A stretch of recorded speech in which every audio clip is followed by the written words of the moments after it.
Hello, wherever and whenever you are, and welcome. Welcome to... Usually at this point I say Icewind Dale or the Underdark or Barovia or somewhere else, but no! We are somewhere new, somewhere brand new, for a brand new campaign with all of these lovely people over here and one more to be joining us in the very near future. A massive thank you to all of you who are here already. A big special shout out to Yanti. Thank you so much for the raid. A wonderful, wonderful way to start. And welcome on in, raiders, to this very special episode and session, because not only is it our first ever episode of Chessenta's Tyranny, a brand new campaign from CZRPG, but also it is a very special charity stream. For today, we are doing a special charity stream with the Games Tavern in support of Operation Supply Drop, those fabulous, fabulous people who are doing all that they can to help out all the things there. You can see, oh there, thank you, very timely Streamlabs drop there. Thank you in chat there. Yes, please donate if you are able to help support this fantastic charity, Operation Supply Drop. And not only can you get yourself some goodies from the incredible sponsors that we have, but you can also help out these poor players, because they are starting off in prison with nothing, exactly, except a ball and chain, loose, just for you. You're welcome. Just for you, because you have wings. special one there. What is a ball chain for a makeshift flail? Well, could be. You're a fairy, yes you do. You have a fly speed. I don't want one. We might have to have a discussion after the game. Okay, getting some echo there again. Sorry. Should I just go upstairs? It's weird though. I don't know. I think maybe just from the mic Usually we speak use was. Discord and we don't have this. Okay. But with Zoom, I don't know how to fix it. Okay, just a moment, please. Yeah. Right, okay, so anyway, let us carry on here. First of all, not only a massive hello and thank you to all of you people who are with us already today, all of you over in the VOD squad as well, thank you so much for catching up and joining us on our adventures whenever you can. And let us also say a big thank you to the sponsor of this campaign, one CZRPG, which I can say directly, because we are joined today by Christian from CZRPG. Massive welcome, sir. Thank you very much for the invite, and it's a pleasure to be here for the second time, actually. Yes, but indeed. Even more pleasure to be here because it's the premiere of this brand new campaign, so let's do this, right? Indeed. And don't worry, folks, there's not going to be a problem with spoilers. He is playing an NPC that knows everything already, so it's okay. No problem. So, yes, we will be having Christian play with us for this first session as they attempt to get out of their current predicament. Now, that said, let me also say a big shout out to the artist here, and give a shout out over here, Chessenta's Tyranny art. Boom! The fabulous Soletine. Oh, Tailmugger, welcome in. More raiders. Welcome everyone. Thank you. I hope you had a fantastic session. Well, good to see you all. Now, yes, the fantastic Soletine did the character art for Luce, Arius, and Scuff down there. Sorry, Sceptic, your camera's in the wrong place there, because you're covering up your own name. No. Yeah, I noticed. Back. How can I do that? Let me move that down there. There we go. Okay. So, yes, and Scuff's art there. They are all from the fabulous Soletine, another friend over in Brazil, as Christian is as well. And we are very honoured to have them as our artist for this one. And there is one more piece of art that you may have seen on the Twitters and Discord and everything. But yes, we have one more character coming soon.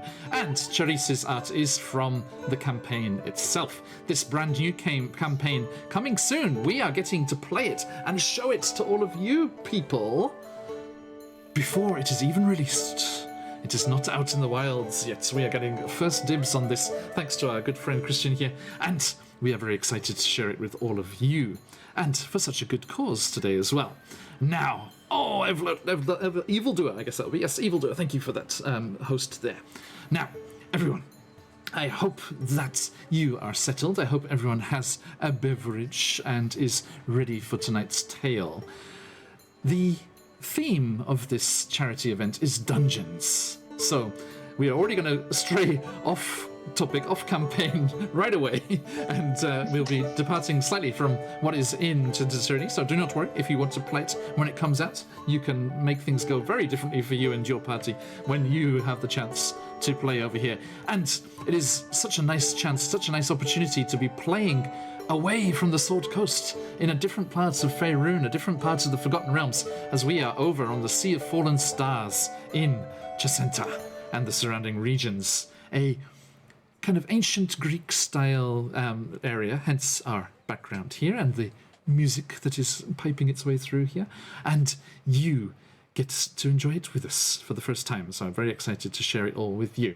If you are new to us here, do drop us a follow so you can be told when we go live. Thank you for those that have already. I saw those before, thank you. And when you are a follower, you get a chance to head on over to our followers Discord and hang out there and hear all the news. And we've got a few more new campaigns starting up this year, so you'll get sneak peeks at the character art and things for those, and all kinds of things going on.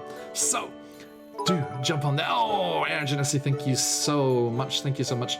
But dear folks, do not shower your generosity in our direction today. No, because this is a special situation. We are, as I said, doing this charity stream. So please head on over to the link, boom, there in chat, and you can support this wonderful charity and get some rather cool things for yourself as well, and some cool things for the party as well. And every little donation every little that helps will be going towards not only the fine people at OSD, but also our party. As I said, they will be getting boons and equipment from your donations. So let me do a little spiel here and talk to you a bit about what is going on today. We are, as I said, supporting Operation Service Drop, which since 2010 has impacted over 1.5 million veterans, active military service members and their families through award-winning programs emphasizing social connectivity, professional development and community stewardship. Lots of ideals and things that we enjoy in our little D&D circles and communities as well, joining people together and working together for a better world and a better time. And over 90% of every dollar that is donated will go directly to these OSD programs. So, as I said, if you are able, please do support this fine charity, and in doing so, support these fine people. Let me break that down for you, exactly how this is going to work. Every $5 that we get during the stream today will get one of them a piece of starting equipment, which, I repeat, they have none right now, so they desperately need your help. And other things could also be triggered here. Let me put this for you in chat here while I'm chatting as well, so you can read along at home. I believe I had it as help. Yes. Okay, so if you are generous enough and able to donate to our cause this evening, $20 will give inspiration to one of these fine players. Usually we do that with channel points, but today, just for today, we'll be doing it through donations. $30 will get a power returned to our characters, which usually requires a short rest to do so, as the magics weave their way through the adventure and through the world, thanks to generosity here. And also, another one for $30 is the chance to regain a spell slot if we have a few magic users in the party here, so that will be a very useful thing as well. A $40 donation will force me to reroll, will give me a disadvantage, so hopefully, on a successful roll. So hopefully that would be able to help them out in a tight spot as well. If you are so generous enough and able to give up to $50, that will revivify a character, although I'm sure none of them are going to die. It'll be fine. Although they are, it was scary. It was my first time seeing first level character sheets in a while, and it's like, oh, so squishy, so small. I hope they're going to be okay. But above that, our top tier for today, a massive $60. But if you are able and are so generous, that will return to them a power that would take a long rest under usual circumstances to come back to them. So you are able to control things here and help them through their trials and tribulations, and we will see if they make it out and survive tonight's opening session. I do hope so, because they have some very interesting backstories and things to explore, which I am looking forward to doing with all of them. Now, let us, as the music finishes there, get into this.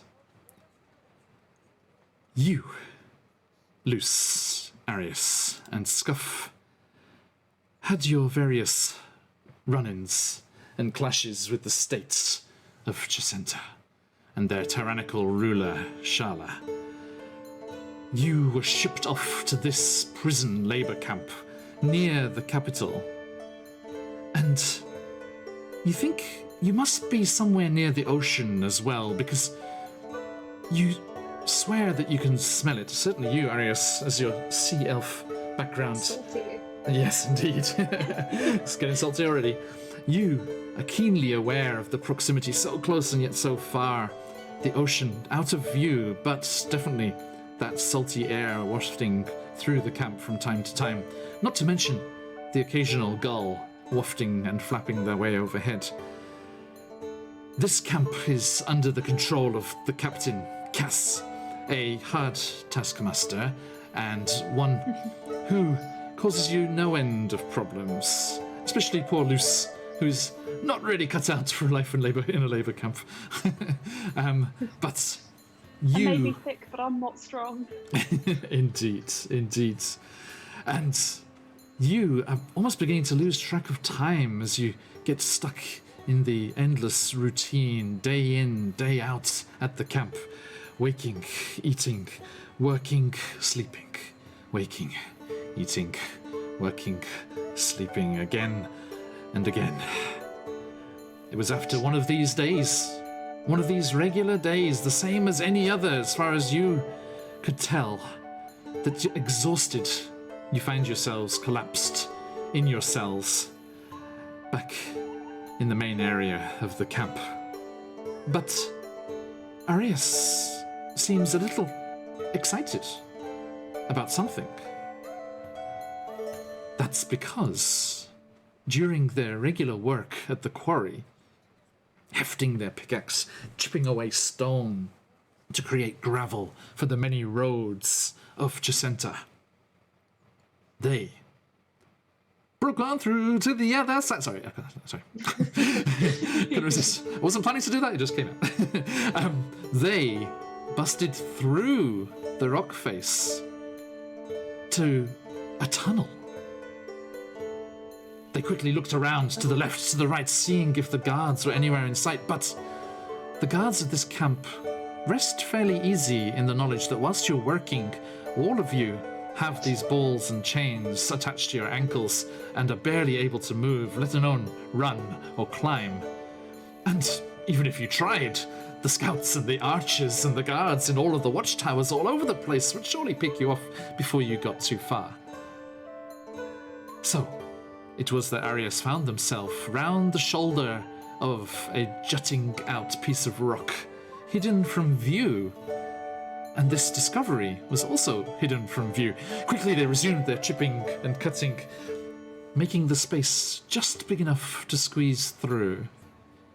Even for Scuff and his military swole body.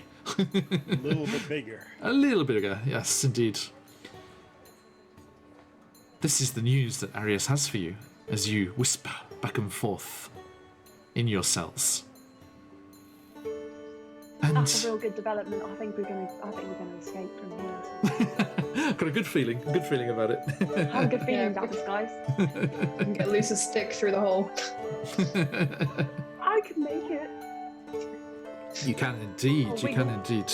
I have to push you through.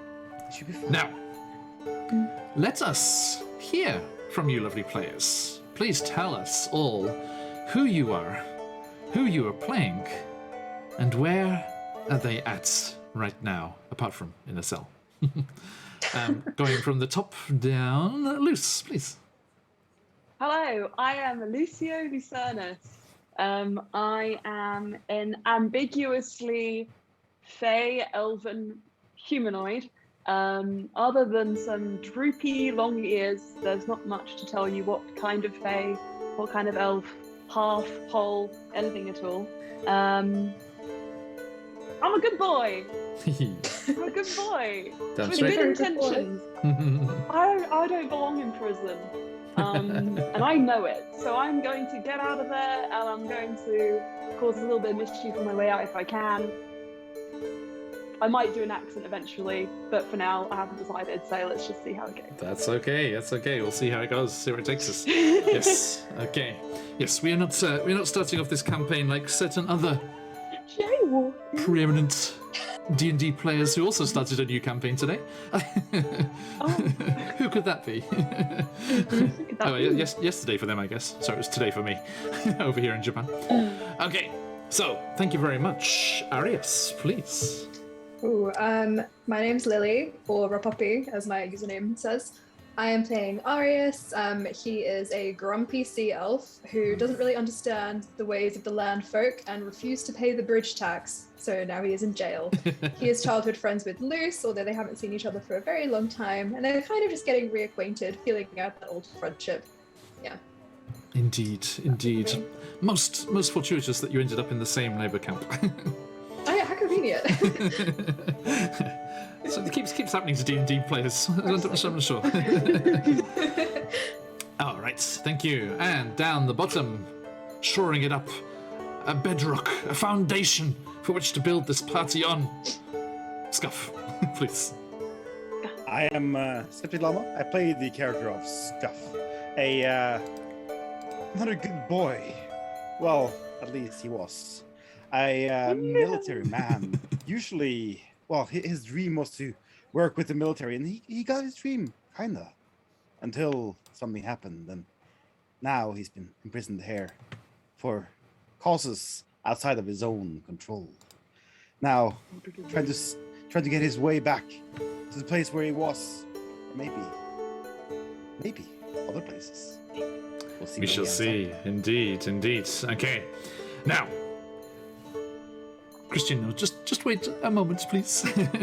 we shall get to you very, very soon. As Arius imparted to you this new, exciting news, this discovery, which surely must be able to be turned in your benefit, to your benefit, in some way, you had to hush up because you heard one of the guards approaching. Footsteps coming closer to your cell block, and you soon saw the guard once again doing their rounds. He entered the building, leaned with his back against the wall, spear in hand. This is not an easy job, you know. Seeing your face that often. Spits at you, Arius, as you are in the cell nearest the door. Arius gives him a wink. Why would you do this? I must have done something really bad to deserve being... He does not finish the sentence. He's dead. He'll never know it was tax fraud. See a gush of blood spraying the walls as a gash opens in his neck. Simultaneously, a dark-skinned woman appears holding a dagger, going for his keys and making the shh gesture. She hastily starts to open your prison cells and whispers,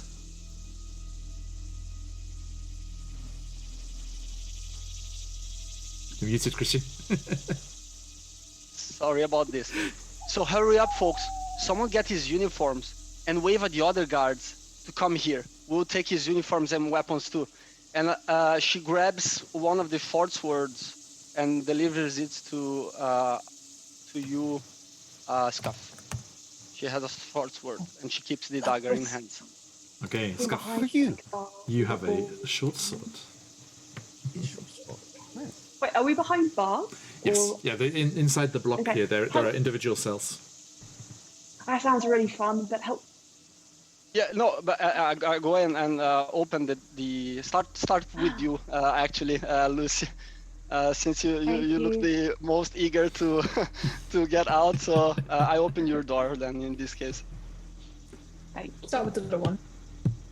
Yeah, I'm small. Fabulous. Okay, so And then I Jeez. open, I think, Arthas. let us Sorry, let us sorry, pause. Scuff. Let us pause for a moment. Who are Yeah. you? Who are you playing, and where are they at right now? Well, I am playing Cherries. I don't want to spoil who Cherries is exactly Okay, right good now, idea, so good maybe idea. let's leave this to people later on, maybe at the end of the session or so on. Mm-hmm. But I am playing this NPC who, for some reason, popped here and is trying to help these fellows. And because I think, like Lucy said, they don't deserve to be in jail. I don't know. You will find out. I really don't But- deserve to be here. Honest, Guff, honest. Okay, The most thank I've you, ever thank done you. is forget to pay a fine. So, as Therese moves silently, cell to cell, releasing you, the night is yours. In fact, speaking of the night, let me bring you over to the map. The first people to see this. Da, da, da, da. Lights. Give my computer a second, everyone. Loading. Oh, it's cool. Yeah, dynamically lit and everything. Very dynamic. Isn't it impressive? As I got it like an hour ago. Okay, here you are in your I found cell. us. There you are. Now, 2 seconds and it will load in for you. Sorry, everybody, bear with us. As the blurriness of sleep is wiped from your eyes.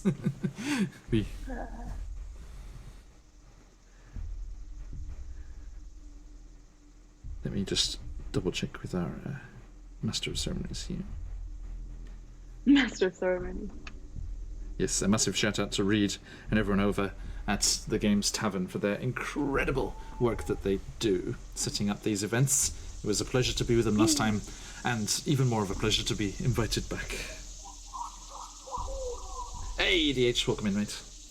Okay, so, as the chirping of insects and the occasional hoots of the nighttime birds out beyond the walls greets your ears, you are given your freedom. Therese, what do you say? Isn't this great? Well, first of all, just want to check: do they have these iron balls tied to their ankles, or Well, they are? We apparently need to clear something up here. Luce, are you not a fairy? Not in that sense. No. Okay. But there was an option to customize your race on D&D Beyond, which I saw, and I was like, oh yeah, I'll do that, and then it didn't work, so I didn't change it. I didn't realize. Okay. So we can discuss after the game. Sure. Okay. So yeah, my original thought was that Luce was with a ball and chain because they have the fly speed, but They don't. Yeah, no. But if they do not, then Luce has a ball and chain just because the guards are malicious and evil. And as they were the one that was struggling the most already, they decided to have a good old laugh and make it even harder. So is she the only one with these chains? I am a boy, sir. He Oh, sorry. That's true. It's okay. That's okay. We didn't do pronouns. It's okay. Are you the only one with? Is he the only one with these iron balls to the feet? Because this is an important information since we're trying to break you out. He is. Well, Yes, as you know, at night here there is a rather elaborate ceremony almost, as there's a shuffling and juggling of people in the cells as they are removed. The balls and chains that are around their ankles whilst they are labouring in the fields, etc., are removed for the evening. Okay. But not Lucy's, I'm afraid. Not Lucy. Okay, cool. So I shout to Scuff and say, "You look very fit. Grab the uniform and some weapons, and we have to lure the other guard, the guard that is doing rounds." But who are you? Why? What's happening? How are you feeling? I will explain, but I think right now maybe we can focus in getting out of here, and then you will be explain what is going on here. But I am here to help you. Know this. Scuff's gonna take think the we should sword trust you them. offered him.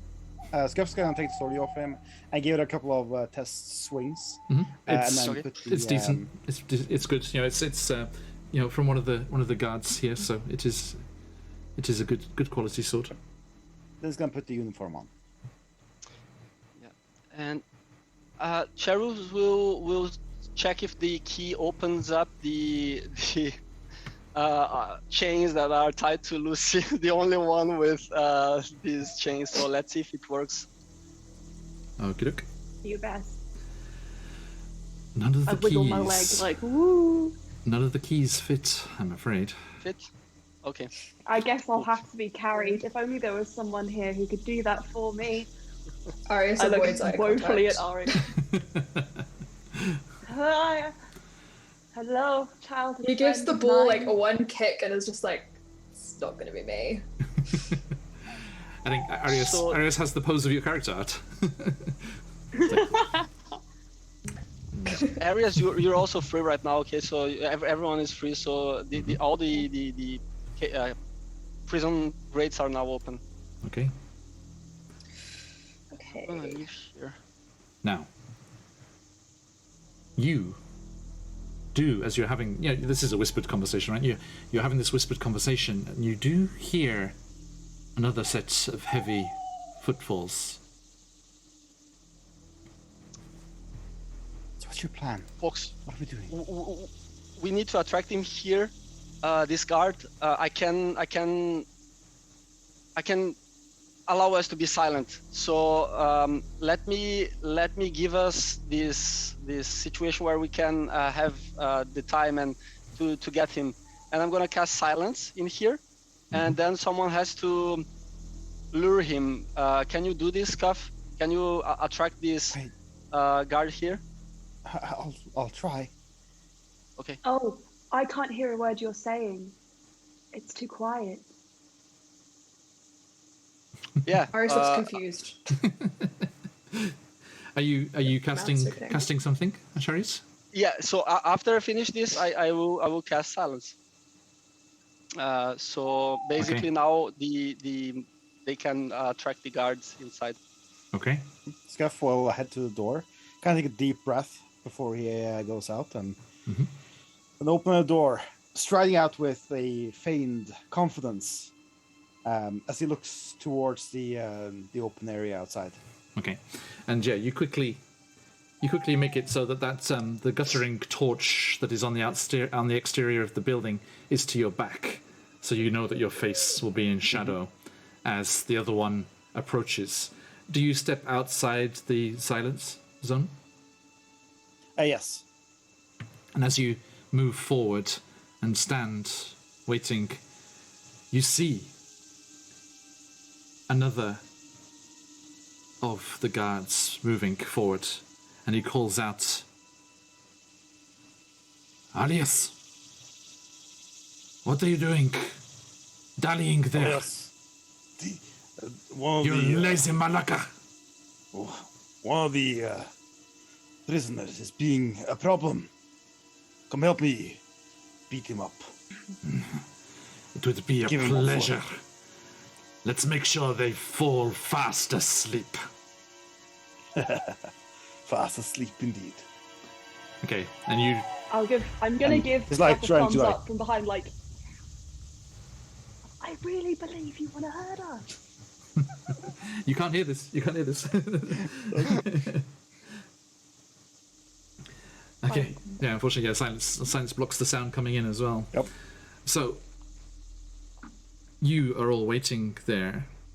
I think Arius and Luce. Yes, Luce?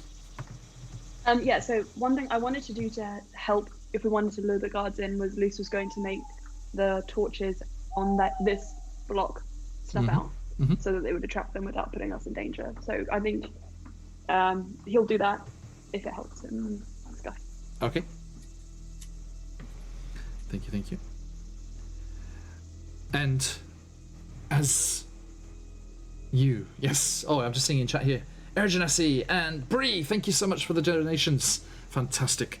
I have been told by our organizer, Reed, that with the pre-event donations as well, we are already up about over $1,000, which is absolutely amazing. Thank you so much to everyone who has already donated.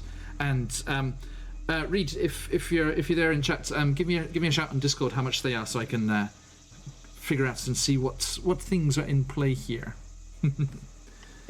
Okay. Does that mean we get deck many things? I'm going on donations during our stream, not pre-stream donations, which are for everyone. Okay, fair enough. That'd be the shortest campaign ever. Okay. Good, wouldn't it? Yeah, deck of many things in session 1 is never a good idea. No. All right. Thank you. So, as you see Scuff, I think Luce and Arias, I think, do you kind of like go back and pretend to still be in your cells?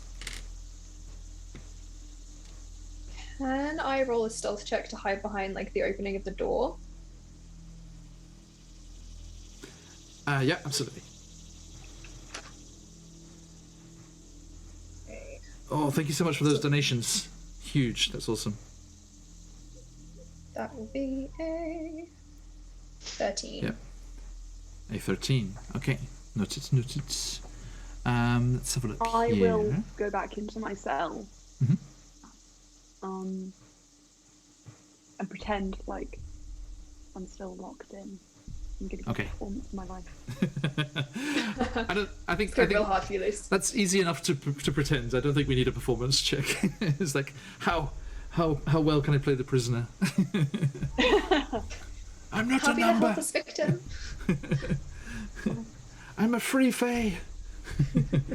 Okay. And you play the parts very well, and you see Scuff pass the threshold of the door and step over into the space in the center. Cherries, what are you doing whilst you're waiting for them to come back? Actually, I would like to know, where is Arias? Where are you hiding, Arias? Back in the cell, or are you by Behind the door? the door Okay, frame. one side. Yeah. Unless So, you were like, signaled to do otherwise. no, like here? Are you? Can you move your character? Just Oh, I can move as it? this? I've never used this Oh, yeah. before. Oh, yeah, you welcome can to move Rosewarne. your character. Exactly. Okay. So just show me where you are. Okay, cool. So here, go. So I'm gonna stay here in this case, and wait for the guard to approach. And once he approaches, I will attack with the rest of the group. Noted. Okay, Aris, are you holding an attack until he comes through? I'm actually going to wait until someone launches an attack against me Okay. to respond, yeah. Noted. Okay, thank you. Right. Now, let's have a quick look here. Okay. Bree and Ergenasi in chat, if you would like to let us know how you would like those donations to be spent, do let us know. Here, let me give you another reminder of what's available. So, have a look at those and see how you would like to help our partners. Although, good news, folks, that is, hang on, what will that be? That is already 30 pieces of starting equipment. So 10 each. Because Patch is already set up. He's not in prison, so he's doing much better. So yeah, we might be able to, if you can find it. It is somewhere during the game tonight. It is not just going to be manna from heaven. It's like start hearing armor and weapons, and arcane focuses falling from the sky.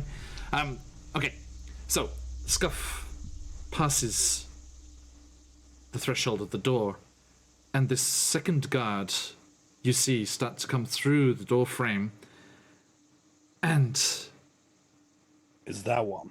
He points towards Luce, the most innocent of all the people here. That's the one causing issue.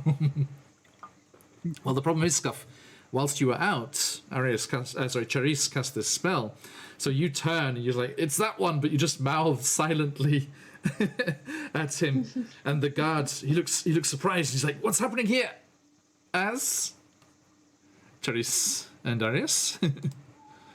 So is the guard inside? He's crossed the in? door. Yep, he's come through. So he's here, right? So Yes. Okay, so what do you do? Oh, I'm gonna try to attack him with the dagger. Okay, go But for I it. have to move then. I move here, and I will try to attack with the dagger because this is 14. That's a 14 to hit. Yeah. All right, now with advantage because you have surprise. Very much so. Wow. Sorry. That's an 8. So Okay, that's we'll stay with a 14 yeah. then. Noted. Okay, I'm just putting up a stat block here. Yeah. Now, Christian, would you like to explain to our players and our audience a new mechanic that we have here in Chessenta's Tyranny? Well, I sure could. So basically, because of the theme of this campaign, which you will understand a little bit better as this progresses, there is a new mechanic called Stealth Kill. Maybe you can assume that I have played some Assassin's Creed around, but yes. So the Stealth Kill works this way. When you have this ability and you attack a surprise creature, you can attempt to kill this creature instantly. Basically, you roll the damage. If the damage exceeds half the target's maximum hit points, it is killed. So I try to make it simple as possible. Yeah, It's very powerful, but it's gonna come in handy.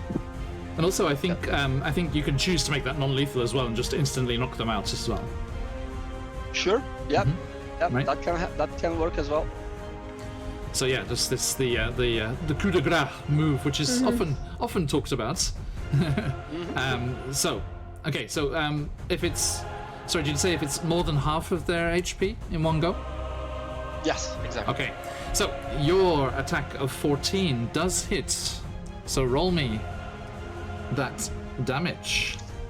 Let's see if we get our first one. One. Is there Arthas is besides, right? Oh, sorry, the guard is actually out, still in the outside, right? He's not inside yet. No, I just popped them there. They stepped through. It's okay. Okay, cool. Yeah. Just be sure because there is no silence in the other place. Yeah.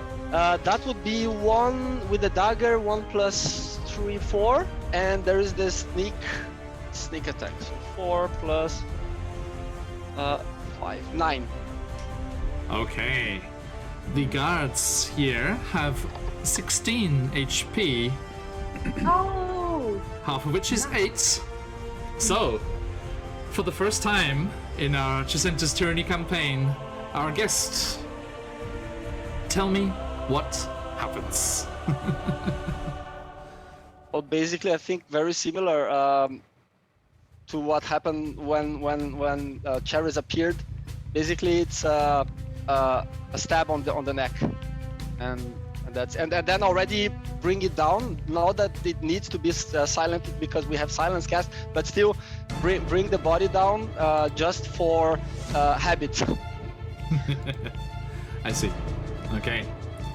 So, the rest of you see this savior of yours, seemingly rather thorough and vicious in their attacks here, as they quickly dispatch with the second guard as they did the first, and pull them out of sight round the edge of the door. And indeed, okay. I'm gonna remove silence now that we took care of this guard, so we can again communicate, so break the concentration, and I'm gonna say there is another uniform now if someone wants to use it. And so I am not sure how to handle your chains, Lucy, because this My name's wasn't it. Luz. Luz. That's I'm not okay. sure how to handle your chains, but It's fine. I'll just stagger. Okay, you ready? you just like no, this will drag you I'm down. sure if we could get a hold of one of the pickaxes from the quarry, I'm sure we can use it to break the chains. Yeah, but it's a let's little go bit to the far. quarry. Okay. What is happening at the quarry? What is Oh, happening? there's a at way the quarry? out. Didn't you find? Yeah, we just need to sneak over there and avoid all the archers. So easy. Oh really? Oh really? Easy Yeah. peasy. But what is there? What is the quarry? I'm not aware. There's a Did you tunnel find out of something? here. A tunnel? I don't know what's in it, but Oh, okay. So maybe that can help. I wasn't aware of a tunnel. Yeah, Charisse, you think that would be much safer, much more plausible than going out through past the guard towers, trying to get through the fence, or up the cliff face, especially with these would chains. What we could do is just get there. I'm sure if we have two of us in uniforms, we could almost lead her there. If we stay in the shadows, they won't see our faces. So maybe I have an idea. So we can buy us some time since we will need time because of these chains. Let me release some prisoners and cause some confusion. The guards will be busy by handling the prisoners. In the meantime, you can sneak towards the quarry, and I will reach you once I have released maybe a couple of dozens.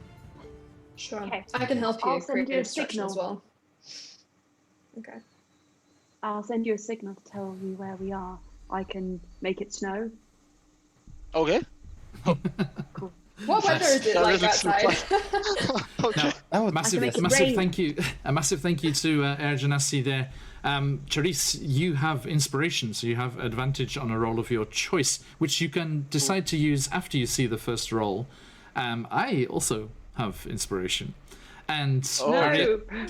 Arius, you can use one of your spell slots free from worrying about it because you have been given a recharge already. So Very nice. when Thank you when you use your first spell slots, you can choose just to ignore that and keep it unchecked. Okay. Love that. Right, so you gather the who is wearing the second uniform? Anybody? Who's the most imposing looking? Scuffle, wear two of them. You, my friend, already have one. Let's share them. Extra camouflage. Okay. So you get those sorted, and Luce, Hi. I think you are quite accustomed already to keeping quiet, even with this ball and chain on, because just trying not to draw any unwanted attention and stuff from the locals.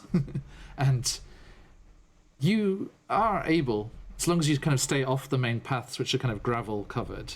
If you're off in the grass and stuff on the sides, then you think that you'll be able to stand a decent chance of going unspotted. Now, Charisse, I need a stealth check from you, and the other three, I need a group stealth check, please. Okay. Oh, okay. So this one was nice. It's a 19 on the dice. Excellent. So that is a. I think that owl saw you, sorry. Sorry. That owl saw you in Sirenscape. He was like, there he is! He was like, ooh! Oh yeah. It's 28. 28. Oh, Nice. 18. Yes, everyone. 19. Charisse is not level 1. I can tell. It's an NPC. It's an You'll NPC. say, yes, it's an NPC, exactly. Okay. That would be a 5. Oh, Well, is that that's bad. 19. just a straight It's okay. roll? I'm wearing armor. Doesn't Okay. matter if they see me 5, and sorry, Arius once more. or a uniform. 19. 19, very good. Loose? 18. Nice. Okay, for a total of 14. Scuff.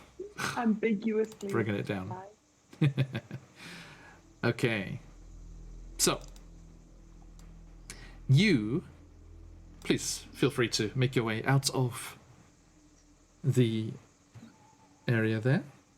I will go out first, so I can. Oh, no problem. I will go to this side here, and I'll head to the next building. Okay. In my case. Yeah, so you head on over there. Okay. Yep. Yeah. I'll be doing this like sneaking a little bit like this, you know. No problem. No problem. Okay. Dear folks, let me bring you over here on chat. Sorry, that will also pull the rest of you over as well, but it's where you are anyway, so it's all good. Okay.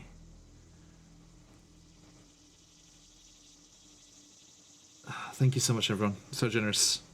Okay. Now, based on our knowledge here, the assumption would be that sneaking around along the fence on the left side would be the best, right?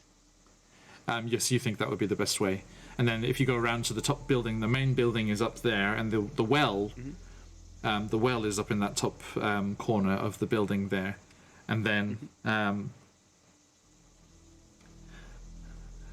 by the way, Charisse, thanks to a donation, as you leave to go and release these other prisoners and cause this confusion and ruckus, you pass a healing potion to Arius. Oh, nice.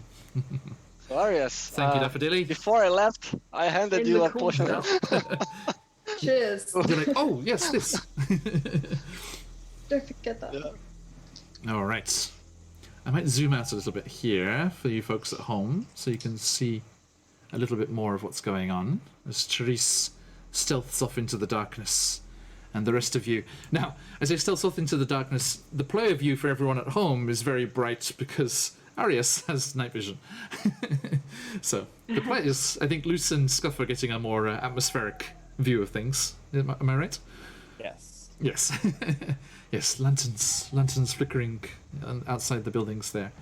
Okay, so following Scuff's lead, you kind of head over to the side there and off towards the exterior fence. Now, you know, Scuff, that the danger, the first kind of biggest danger that you'll have to deal with there is to beware of the central tower. The main central tower right in the middle of the camp has good eyes on pretty much the whole area, and you know it's manned at all times, and you need to be careful. Yes, that next part. So that last check got you round and out and round behind that building there. The next one here. Thank you all. The next one here is what you need to roll and to get up across this open space and to that next cell block there. Now, I have a question. Yes. Are any currently any guards like walking along this road here? No, the two that you have replaced were the ones that were patrolling around here.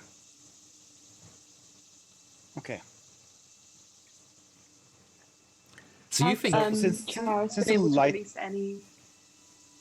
Has Charis been able to release any prisoners to you, or?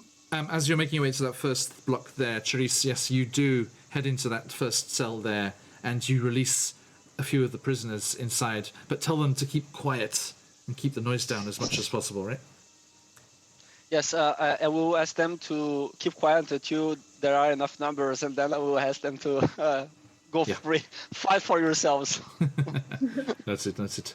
Okay, thank you. And Okay, so my then- question was: since the light is coming from here yes, and here, could Scuff technically walk along? And I'll draw a line here. Just walk along like this barrier, seeming like he's looking over towards this area, like he's patrolling. This is wearing uniform. It would not be beyond belief that someone would be patrolling along the border. I'll go you one better. You think it would probably be even more likely because they do these stop bys of the various cell blocks. You think it would be even more likely for you to be on that path over to the right side there as we look at the map. Okay. And if you are walking there, they'll be looking down from this 30-foot tower. So you've got the helmet and the hat on. So you are, hey, no worries, Nutty.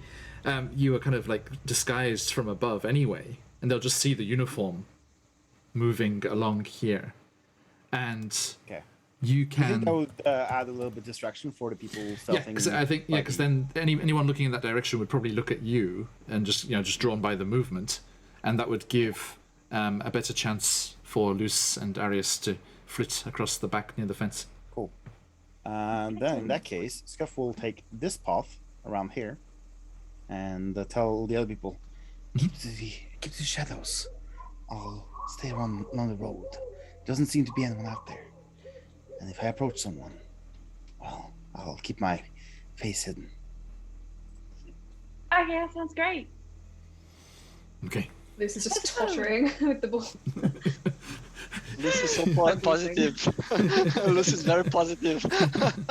Hey, there's potential escape. This is the best news they've had all day.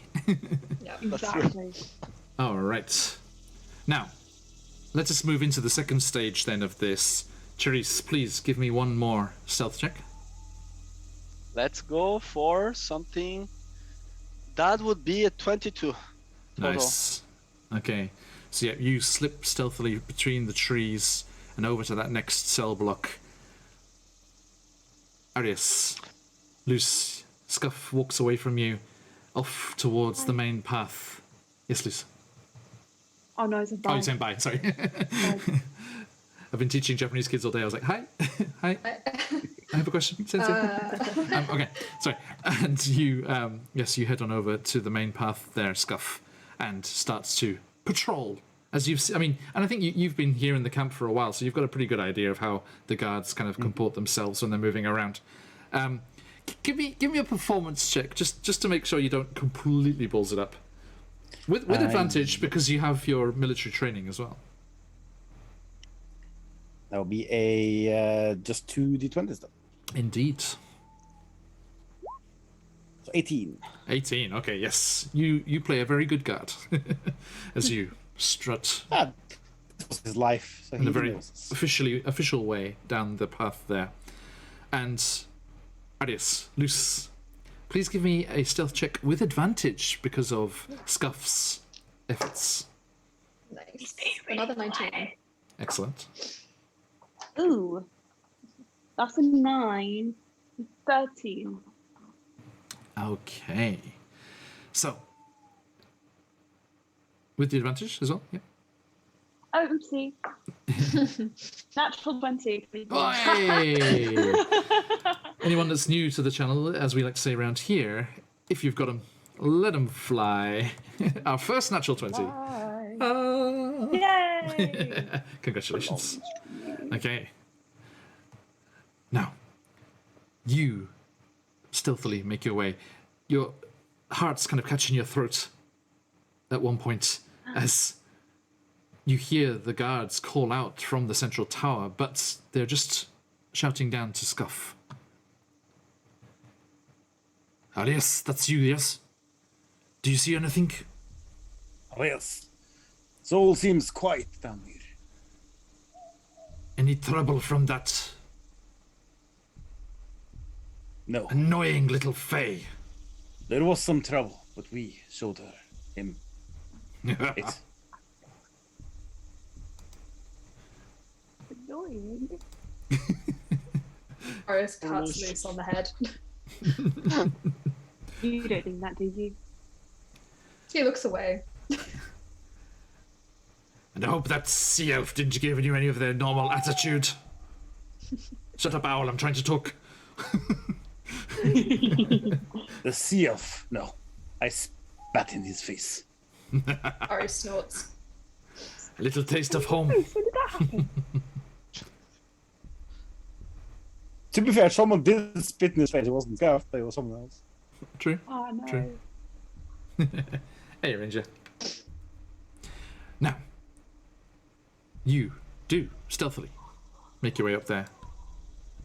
Zoop. And find yourselves behind that next block.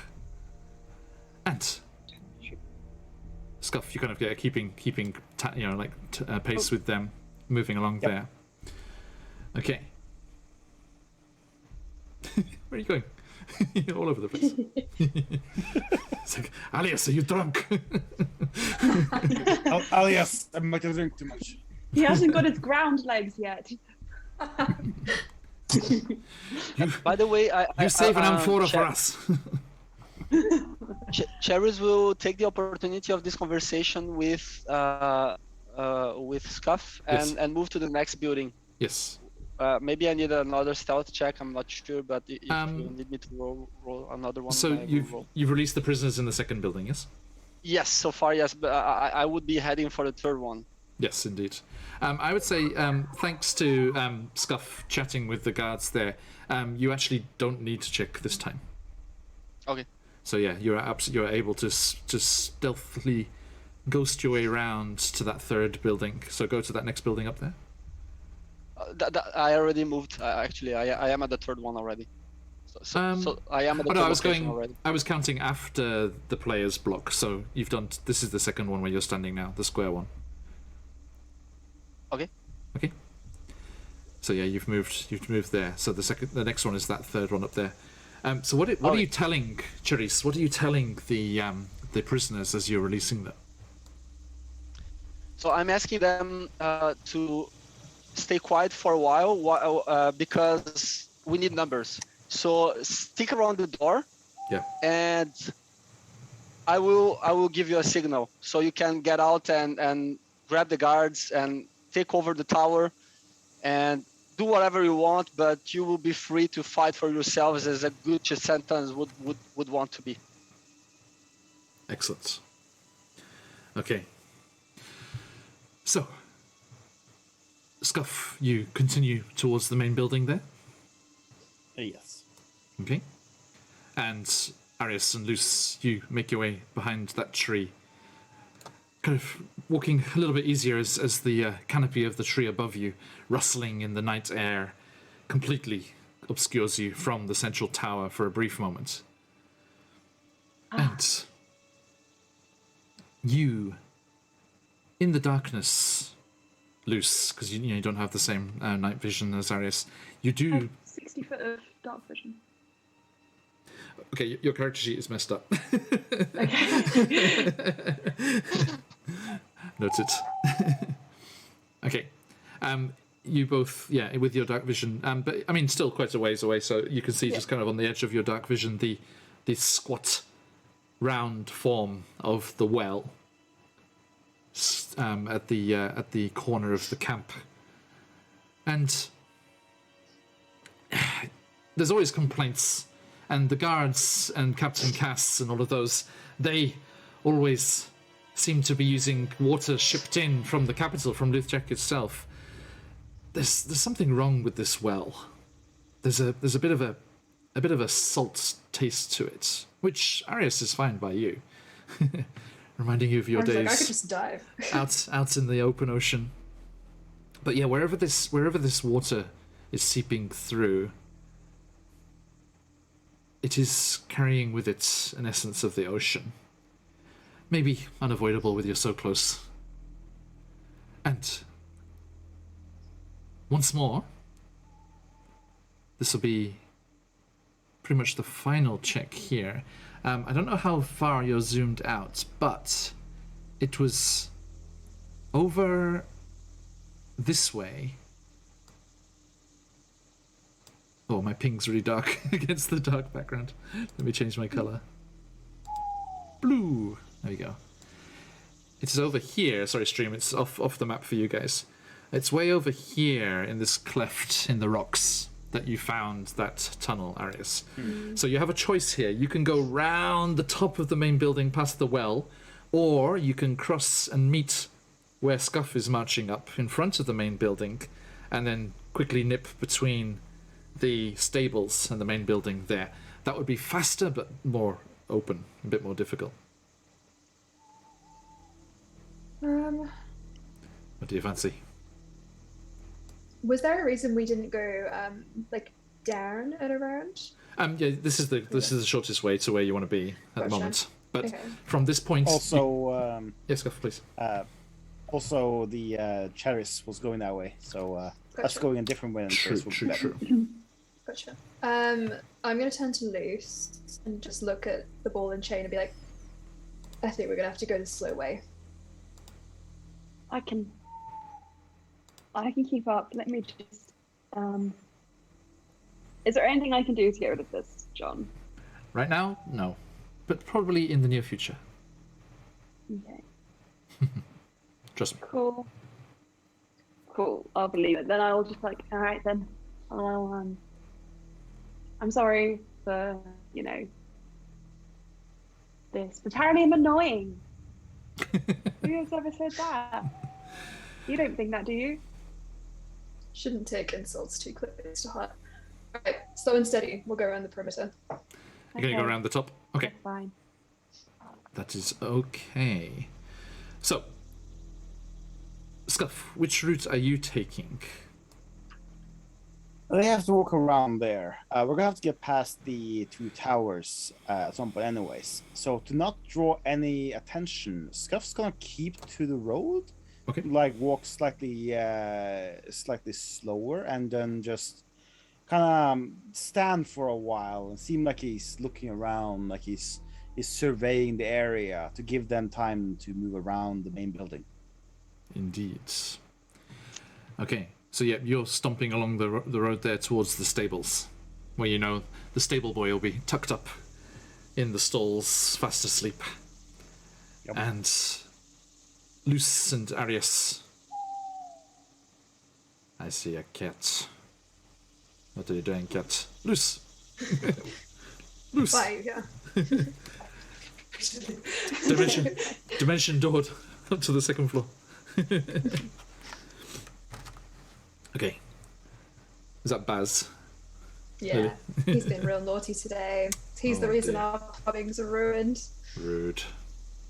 Yeah, very rude. Bad luck. Yeah. Okay. Now, as you make your way around the back there, it is the safer route. So please make another stealth check with advantage.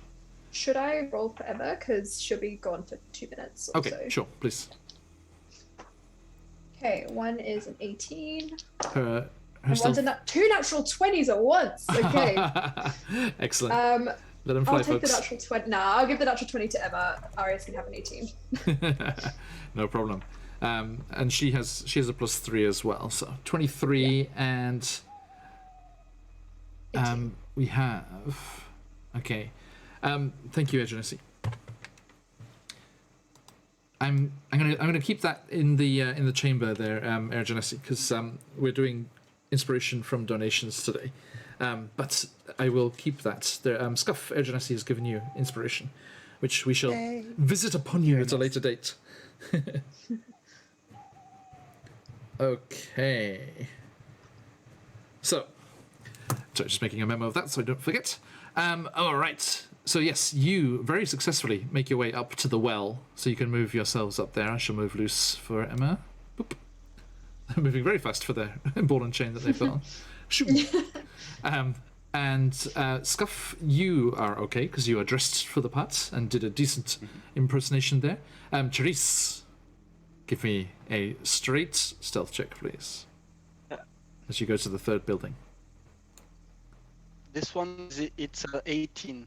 18, okay, that's still enough. So yeah, you managed to quickly flit across between the tree and the main building there. Yeah, folks, I would, I think, to make it more believable, I would go around, like just from the back, then here, and then I would take a short escape like this, just to make it like more believable. No problem. And I will release this last batch, I guess, and at this point, I think that a confusion would be good. So now that there will be 3 blocks released, that's roughly 15 prisoners, maybe, I guess. So well, I think. Here's the thing. Sorry. Here's the thing. Arius and Luce, whilst like we said, this is the better way to go. It was the safer way to go. There is still the guard tower at the back of the building. You can see there with the torch on the top. Now, normally, they would be watching the cliff face, watching down to the main gates. and would be fairly easy to slip past. But one problem. As, Charisse, you go into that third block and unchain the prisoners, opening up their cell doors, you open the cell door of a berserker. A berserker that was locked up in this building here. And despite you telling them all to slip stealthily out and cause as much confusion as possible once they're out of the cells, as soon as you open the door of their cell, it slams back, clanging through the night. Scuff, Arius, even you and Luce hear this from across the other side of the building. And with a roar of freedom, they barrel past you, Charisse, almost knocking you to the floor, out of the door with a roar, and go charging towards the soldiers at the base of the main tower. No problems. And you hear the alarm go up as the prisoners, knowing that their cover is blown, all surge forward, wanting to take as much opportunity as they can. And you see the guards start shouting and shouting out to each other. Now, Luce, Arius, you need to dash across the back of the building there, I'm afraid, alerted to the presence here. And as you do, the guards at the top of that back tower will take a few pot shots, especially at poor Luce. So. Can I give Luce, hold on, I think I have resistance as they fire on us. Yeah, we're getting fired on. So I'm going to touch Luce and give Luce resistance if Emma can hear me as she goes downstairs. Hey, Charlie. All right. Thank you. Hello. Are we being attacked? Hi. You have resistance. You are Luce. indeed. Okay. Yes, folks, do give generously if you are able to support the great cause for today, and help them out in any way that you can. Even if they have their gear, you can still give them boons such as advantage and the like. Here, let me put that in chat for you again so you can see. Boom, there you go. They need your help as they go scuttering across the back of the main building there, and the alarm has been raised and shouts go up. The prisoners are revolting. It's like, yeah, so, I never liked them. No, not like that. The prisoners are escaping. Scuff wants to kind of gesture to the prisoners to run for the main gate, while pretending to chase them, to catch them. Okay. You're good, guy. You're good. Give me a performance check to see if you are able to convey this without seeming to just be a guard. Baz is not happy.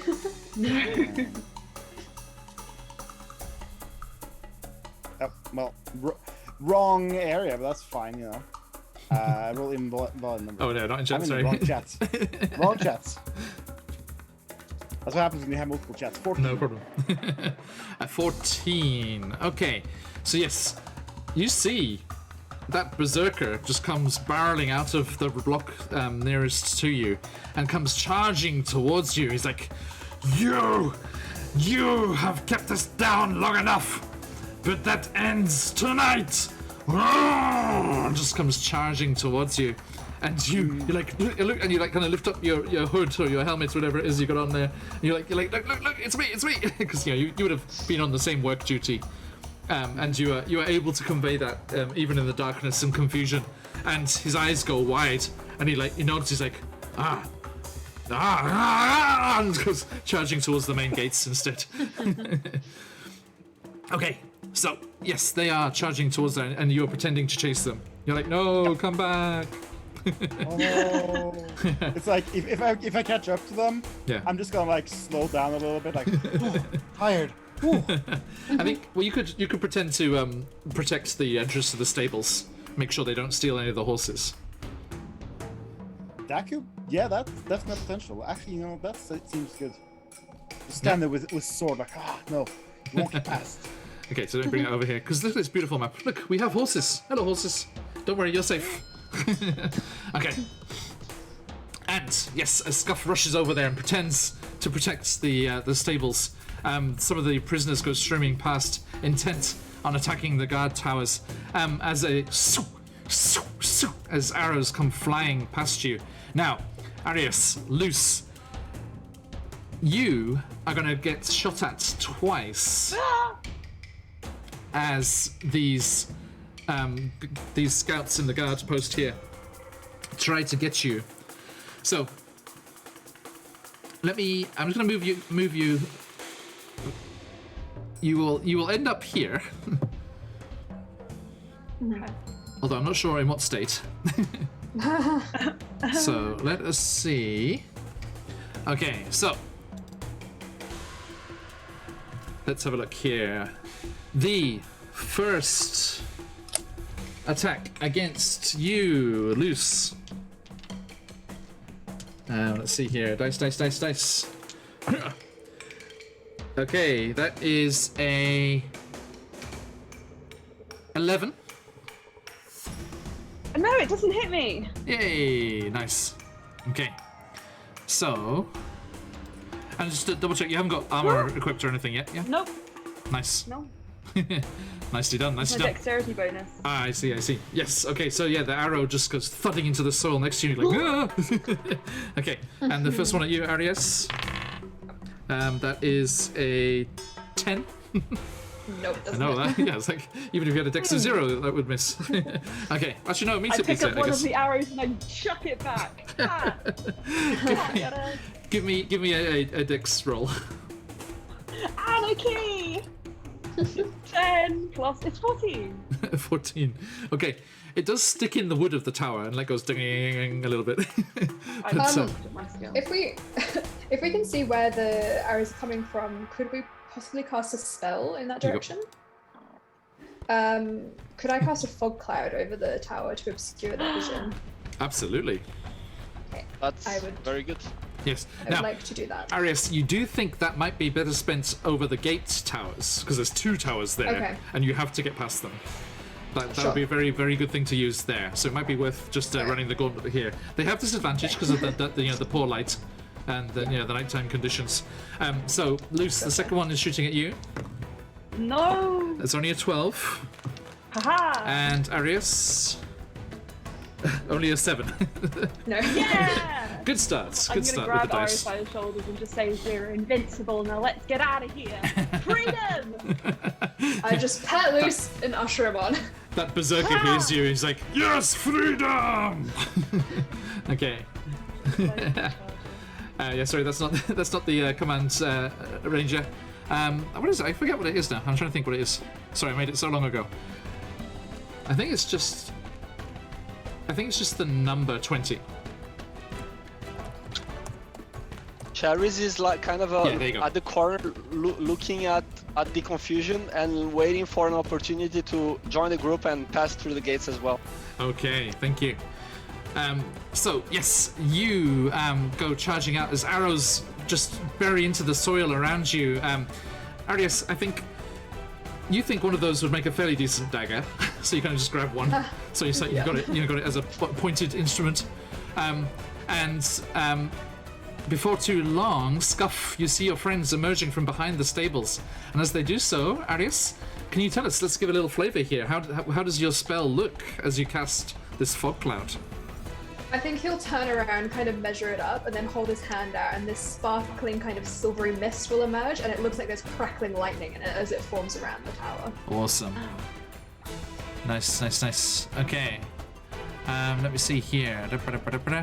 Yes, there's no material component for that, so you do not need your focus or anything to do that.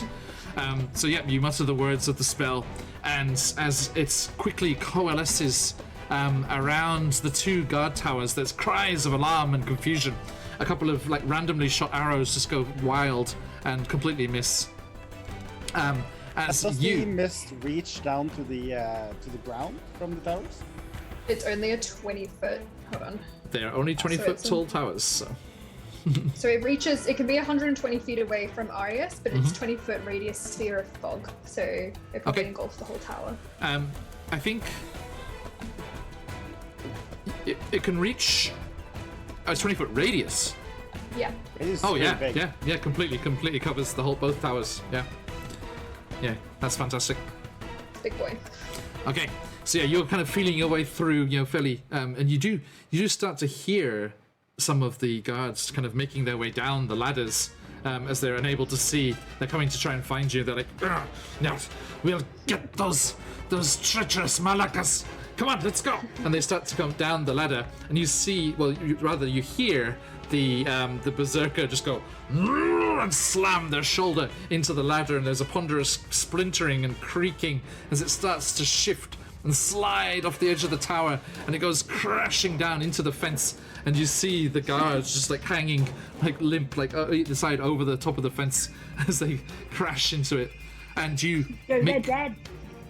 no, they look like they're just caught in the wire of the fence. Fine. So, Arius, you lead them as both Charisse and Scuff join you. You can all make your way over to between the posts there.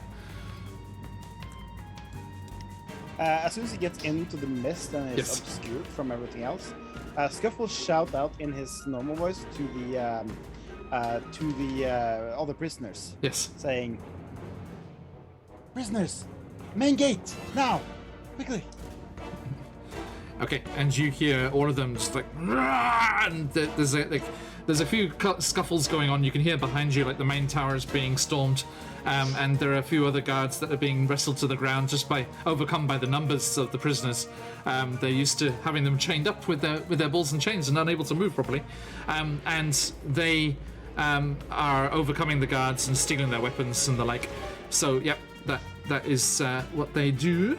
And you go charging through the main gates. And Arius, it's immediately off to the left as you go through the gates that there is that little nook in the cliff face which hides the tunnel. Just over here. I will slap Scuff on the arm and just kind of gesture that we go this way. Okay. Scuff will follow me. Charis is just following the folks because she's not aware of this. So follow everyone. That's it. I'm going as fast as I can whilst holding Which the is ball and not very chain. far. It's like in Monsters University, that slug is like, I'm gonna be late for class. As Scuff gets to the edge of the cliff here, Scuff's gonna just feel along the cliff because Scuff does not have night vision, and this is very dark. It will be dark out here, I'm afraid, yes. Okay, but yeah, you do feel. And you as you start to slow down and move a bit more cautiously, Luce and Arius catch up with you, and they kind of grab you by the shoulders, or grab you by the elbow. Someone needs to help Charisse as well. We can't see. I actually don't see anything. Like it's all pure darkness for real. Yep. Like There's no torches. You can see back. Lighting. You can see back in the main camp, right? Yeah. Okay. Yeah, I can. So, Luce and Arius, with your night vision, you guide the two of them, and Arius, you show everyone where to go, and you quickly find yourself back at that crevice in the rock face, and in the back of it there is that dark, open space, wide enough to squeeze through. And do you head inside? Yes. Okay. You may want to move the camera out of the way. Yes, thank you. Area. So,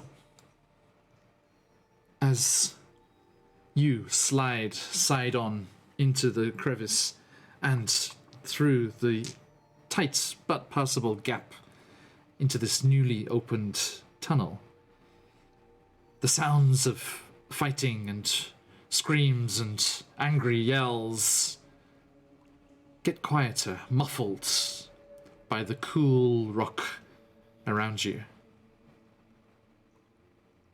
Now,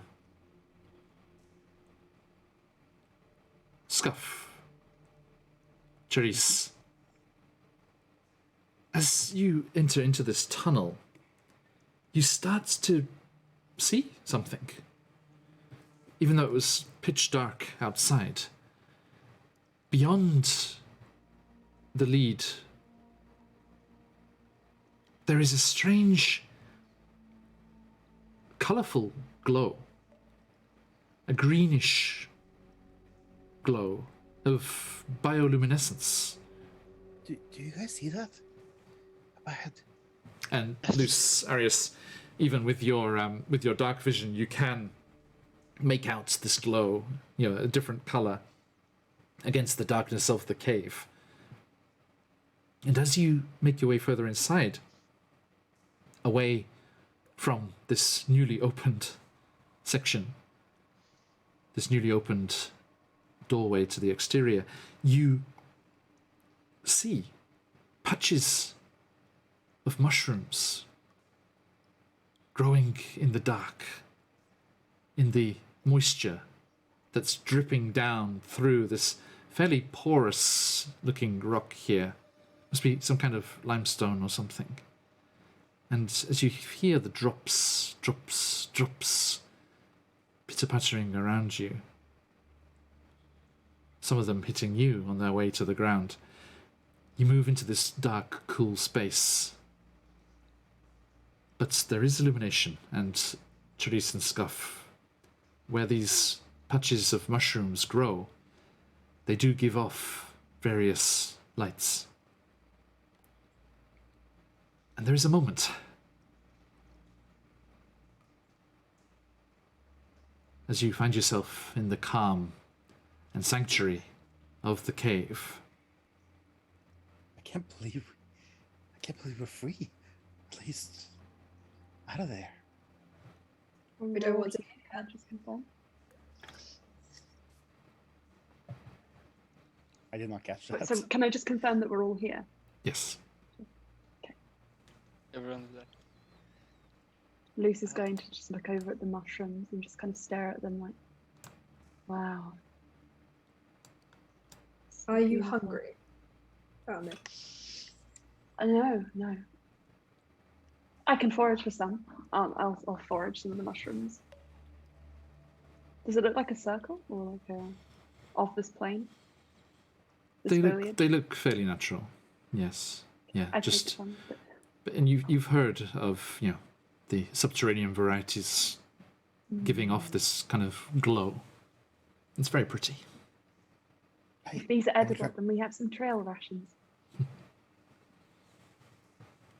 you know these mushrooms? Do I know these mushrooms, John? Give me a nature Can check. I roll a nature check? Mm. That will be 17. Okay. These ones are kind of fun. Not only do they give off all these wonderful lights, which unfortunately die out after they're being picked over time, but they are edible, Ooh. but rather unpredictable. Uh-oh. Unpredictable effect. They've been known to create very beneficial effects, but also to backfire slightly from time to time. That's Scuff's entire existence. It's fine. He's used to this. Scuff, I don't know why, but I look at these mushrooms and I see you in them. Here you are. You think I'm a mushroom? I mean, I think that's fun, don't you? I guess. There's worse. Oh, I understand. There are worse things to You be. see me as a glowing beacon in the darkness. Of hope, yeah. This is That's one way to nice. take it. This is fine. Thank you.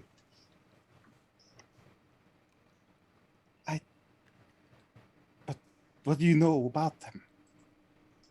Well, so they are edible, and they are usually beneficial to the humanoid form. But sometimes some wacky stuff will happen. Like this. I'm gonna eat one. All right.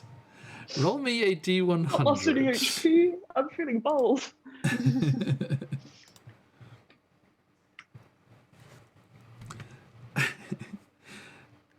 So, D100, please, Luce.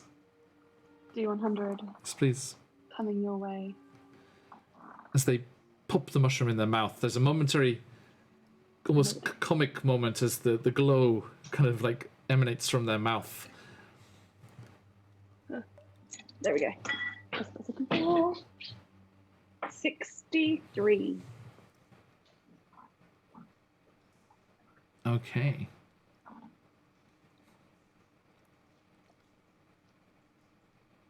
Choose one of the other three, please. Choose Arius or Arius, Scuff. my best friend. Where I'm from, bioluminescence isn't a good thing. Oh no. Luce reaches up to pat their best friend on the shoulder, and then Arius, you feel them clutching at you for support as they kind of sag. It must have been the effort of running with that ball and chain, but then you feel it almost empathically kind of flooding into you. Both of you take 2 levels of exhaustion.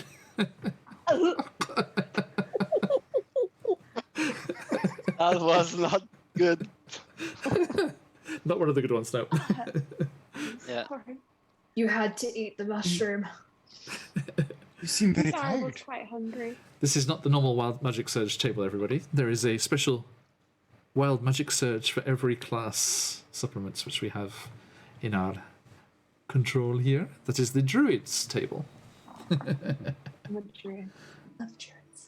I think when Hey, Cherry that's sees this situation, she would say the following. Hey, I know that we are out of the camp, but we still need to get out of here, actually. So, Yeah, how are you to... Let's... I think we should keep going. Oh, I'm Just great. pathetic. I say if she Arius thinks is they dead. have positive things, let's get her a couple of them, and who knows, maybe we can use them at some point. I start dragging myself across the floor. So you want to take more mushrooms? Scuff's gonna cut down a couple of mushrooms, Yep. and he's gonna Nice. hold one of them and use them as like a torch for as long as it's bioluminescent. Okay. Yeah, and you do see there are several patches of these throughout the caverns, so you do think that you're not going to run out of light anytime soon. But you, with Arius and Luce moving a little slower, make your way deeper into the caves. Cherise, can you give me a survival check, please? Let's go. I'm nice with the dice, so that's a 18 plus. Hey. I have no clue. My survival, it's I don't have the skill, so it's at +2, I guess. Yeah, Yeah, it's whatever the that's normal Exactly, what would survival be. Is it wisdom? Wisdom. Yes. Yeah, whatever your wisdom is. I think. Hey, we're bluff. Okay, so yes, a dirty 20. Okay, you stop for a moment and stay still, and you feel a slight shifting of the air in the tunnels, and you have a pretty decent idea which way leads to another exit, whatever that may be. Oh, I'm gonna tell the group. Hey, folks, I see that. I don't know why. Probably it was the escape. You seem tired, but let me go ahead and let's see if we can find a way out, shall we? Okay. Now, And I go in that direction. Yeah, how would you like to proceed here? Are we going slow? Are we going stealthily? Or are we just relaxed now that we're away from pursuit? Scuff's gonna try to help, probably Luce, since Luce is the one who's been talking with the most. Okay. Just like as a support, since Arius seems to also be struggling with moving. Arius Better not was have helping. the- Go quite slowly. Better Arius not have was the helping two Luce, but he exhausted- stopped. Yeah, better not have the two No. exhausted people helping each other. This is not a good idea. Yes. Yes, they seem to be going almost half as fast as they were outside. I will Weird how walk, that works. but slowly. Arius, I am sorry. Yep. Yep. Do you still like me? He just keeps walking. He's like a few feet ahead now. He looks like he's in a strop. You don't know how Oh, serious this- it is. Eventually. We still have a long way to go. Yes. So how do you all think the adventure escape thing is going? Well, we'll know soon enough, I hope. Seems like our friend here, our new friend, seems to know the way. I So you cannot stabbed one of guarantee you- this. Oh, I cannot guarantee I know the trusted you. way. I can try to find it. okay. Okay. So let's keep moving. And I see now that Scoof is helping you. So, do you need help, Arias, or are you all right? Arius clutches a wall, takes a deep breath. I'm fine. It's great. Okay, cool. Keep So going. let's get going then. I'm not sure we can, considering that they are exhausted and so on. I'm not sure we can stealth too much. It would be really slow, and they are exhausted. So I True. think we should go just normal, Okay. Yeah, I guess. one place sounds good. Noted, I am. noted. Are we on a different map now? We will be eventually. We're just making our way I through. can't see anyone else's token except mine. Yes, sorry, that's the lack Oh, of. my map hasn't changed. Yeah, not yet. It's not yet. There you go. Soon. Yeah, I need to do a dark vision thing, night vision thing. 60, isn't it? And put that on Dimmick. And there you go, Liz. Oh, thank you. You're welcome. Okay, so you make your way slowly through the tunnels here, and the space undulates and the ceiling drops down quite low in spots, and there are several places where the road forks, the way forks, and Charisse each time kind of takes a moment and senses where the movement of the air is coming from. With that survival roll, it's enough to get you through here. And you keep heading in that direction until Charisse, leading the way, you suddenly hold up your hand for everyone to stop. Because you hear a voice off echoing down the space. Someone not trying to be quiet, not trying to be subtle at all.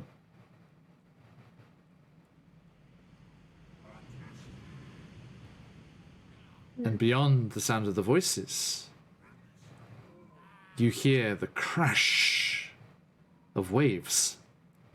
Arias, music Sorry, to your music ears. Yeah, exactly. Music to your ears as this cave system leading through the hillside here that was obscuring the camp from the ocean must lead to the ocean itself. But it seems something has found its way from the ocean into these caverns. And now I shall bring you over to the new map. Oh no. See. Thank you to Christian for these lovely maps as well. Welcome. Always a pleasure. We. I've Oh, nice. made it a bit more colourful, the mushrooms. Nice. Cool.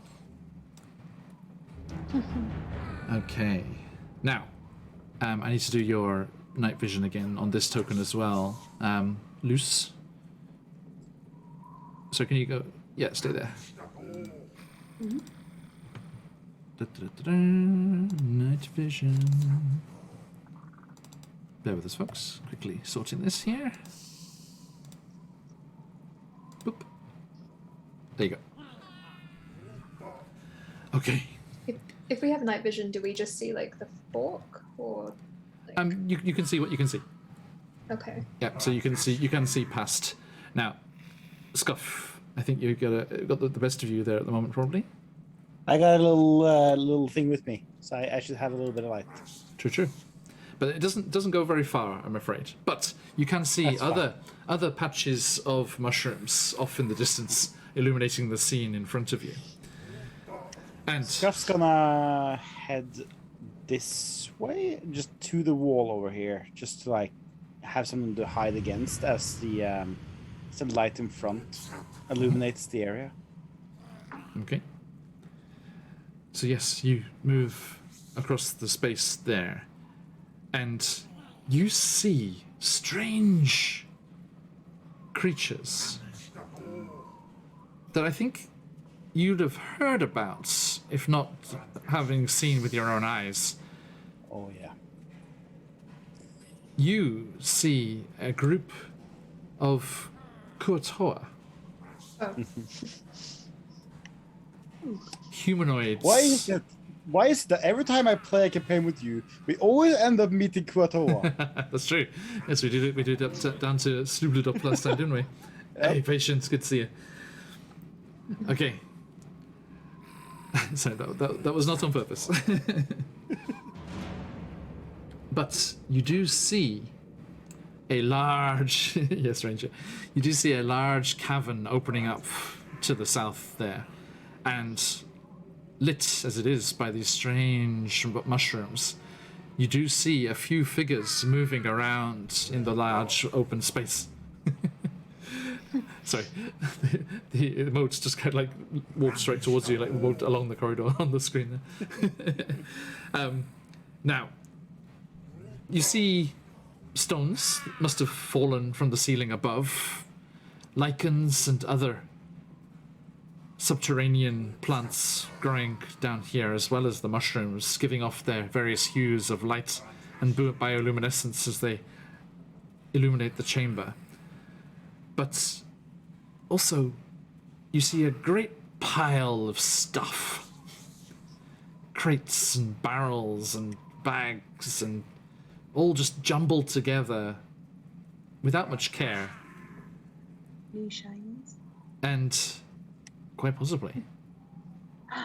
And you see one of these fish-headed creatures kind of pouring through the stuff over there. Kind of kicking something out of the way. I They see seem- something up ahead. You do. There's this weird fish-like creatures. I believe they're called Kuo-toas. Fish people. Arius, have you ever heard of these? Have I ever heard of this? Of course, yeah, absolutely. Of course. Yeah. Do you like them? Arius just looks at Luce. No, the others do. Okay. I don't like them either. Yes, could be worse. they are rather nasty creatures, in your experience, Arius. Causing all kinds of trouble in the ocean. And you know one thing about them, Arius, that the others do not. It is their bizarre ability to conjure their own gods into existence. Such is the strength of their faith. Okay. Here we are. Let me show you these lovely folk. Hello. Cherries will join, I think, at this point when Yes. Scuff mentions the creatures. Cherries will just join Scuff beside him. No problem. I think they're kind of cute, you know. Now, Arius, as the others are moving forward, you place a cautionary hand on the shoulder of the person in front. Because you know, these creatures, in your experiences of them in the ocean, they have an uncanny ability to sense nearby living creatures. You think, at the moment, the distance that it is away, you think you're safe where you are. But if you get too close, they would be able to sense that you're there.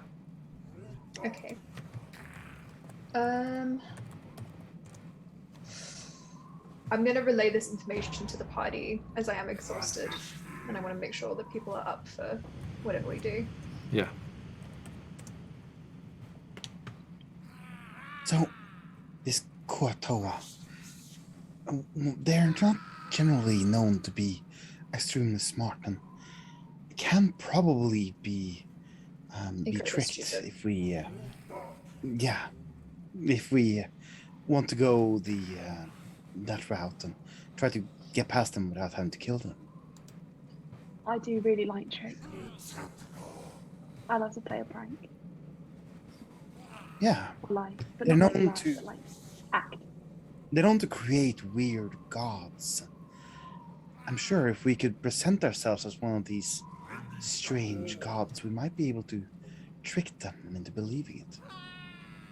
I like that idea. I want to be a god. Could I do a religion check to see if I know anything about the gods of the Kuo-toa? Lucy can be the great chained one. Yes. I think I roll with disadvantage on ability checks, right? At the moment, I'm afraid, yes. Okay, it's 11 and a 12 plus. Hey. Which one? So I'll take the 11 plus. Religion. It'll be a 13. Okay.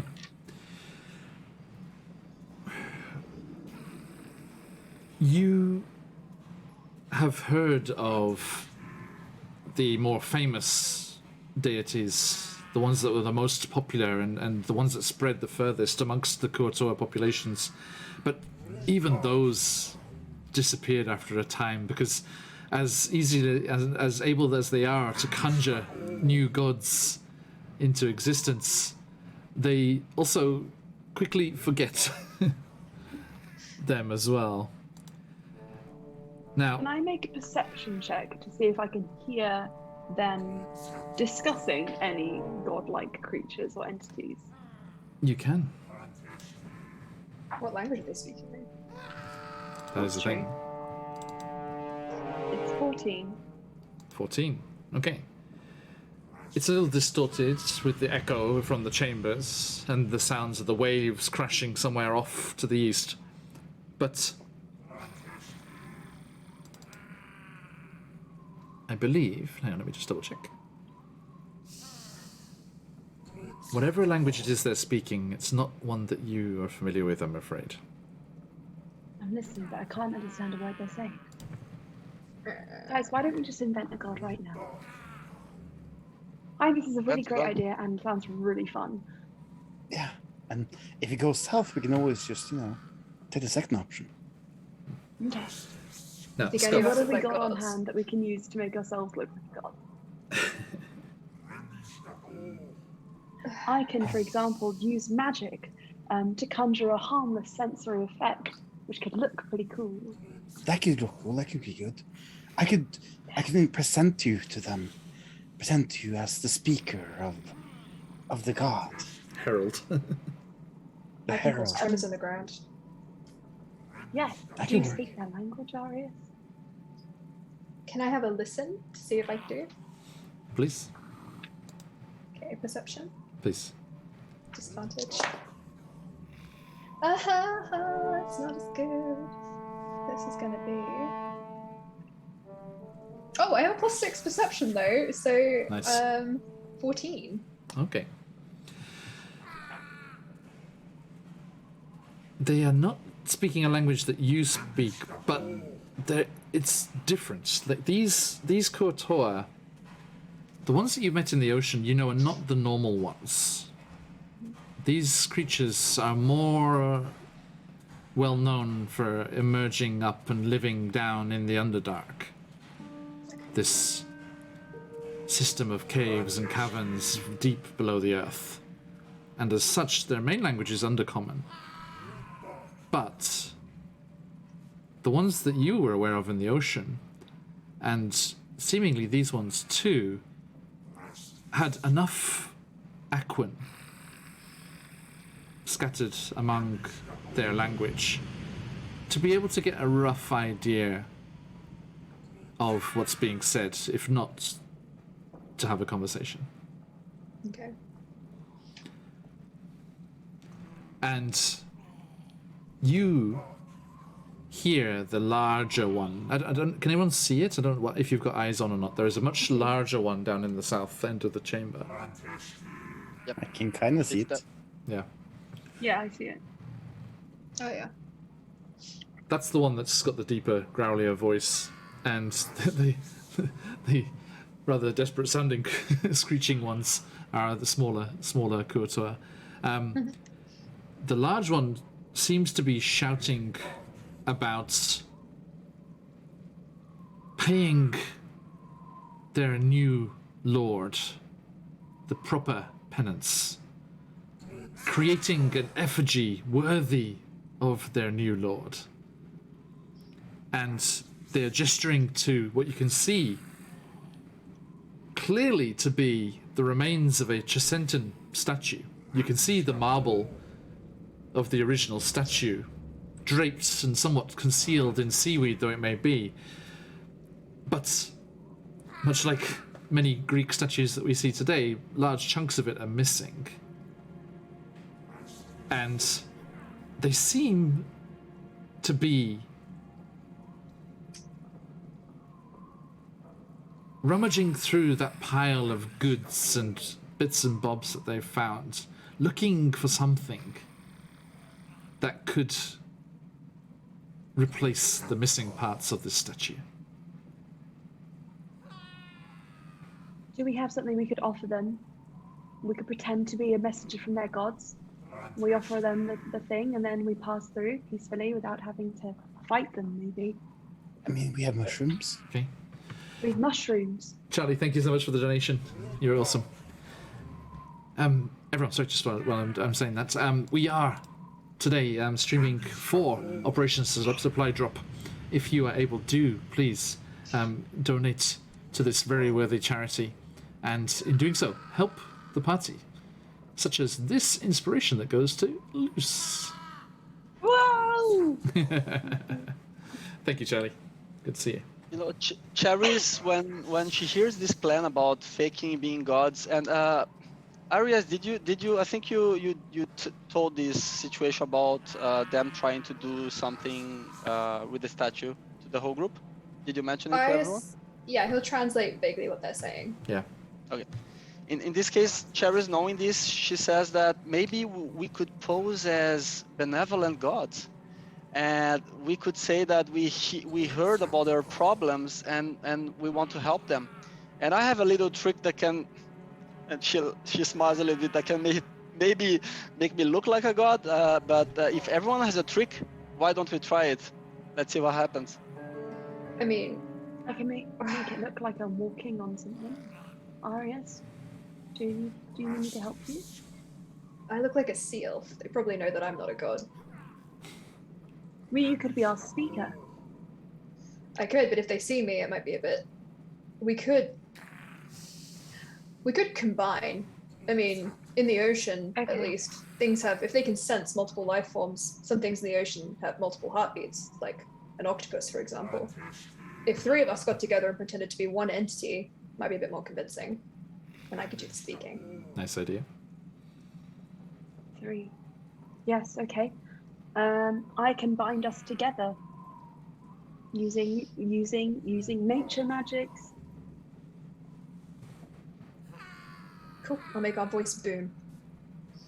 Okay. I'm assuming this is going to be. Well, actually, who is going to be who? It's going to be Arias, Luce, and maybe. I guess I'm gonna have to be the legs then. Okay, so Scuff. Arias is going to get on your shoulders. No, Luce Arias looks like. Wrong way around. Wrong way around. No, want to go at the back.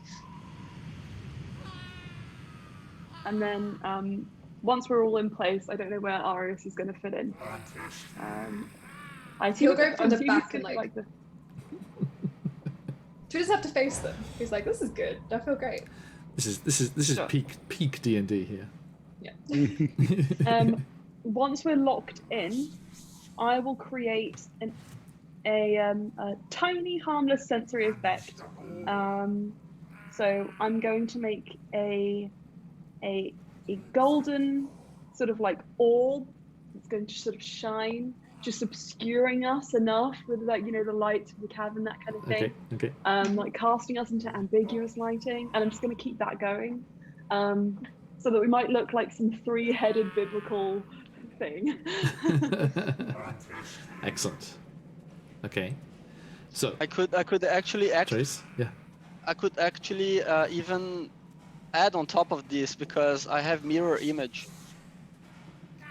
So it could be more than 3 heads if we want to. Oh, You want to make many of this thing. More the merrier. So maybe I could cast mirror image and we go even crazier in this thing. It looks horrible. I love it. the better, the more crazy it gets, the better. So Arius won't be showing any of his features just in case the Kuo-toa recognize him, I think. Okay. So we are now a 5 or 4-headed, bizarre, eldritch monster. indeed.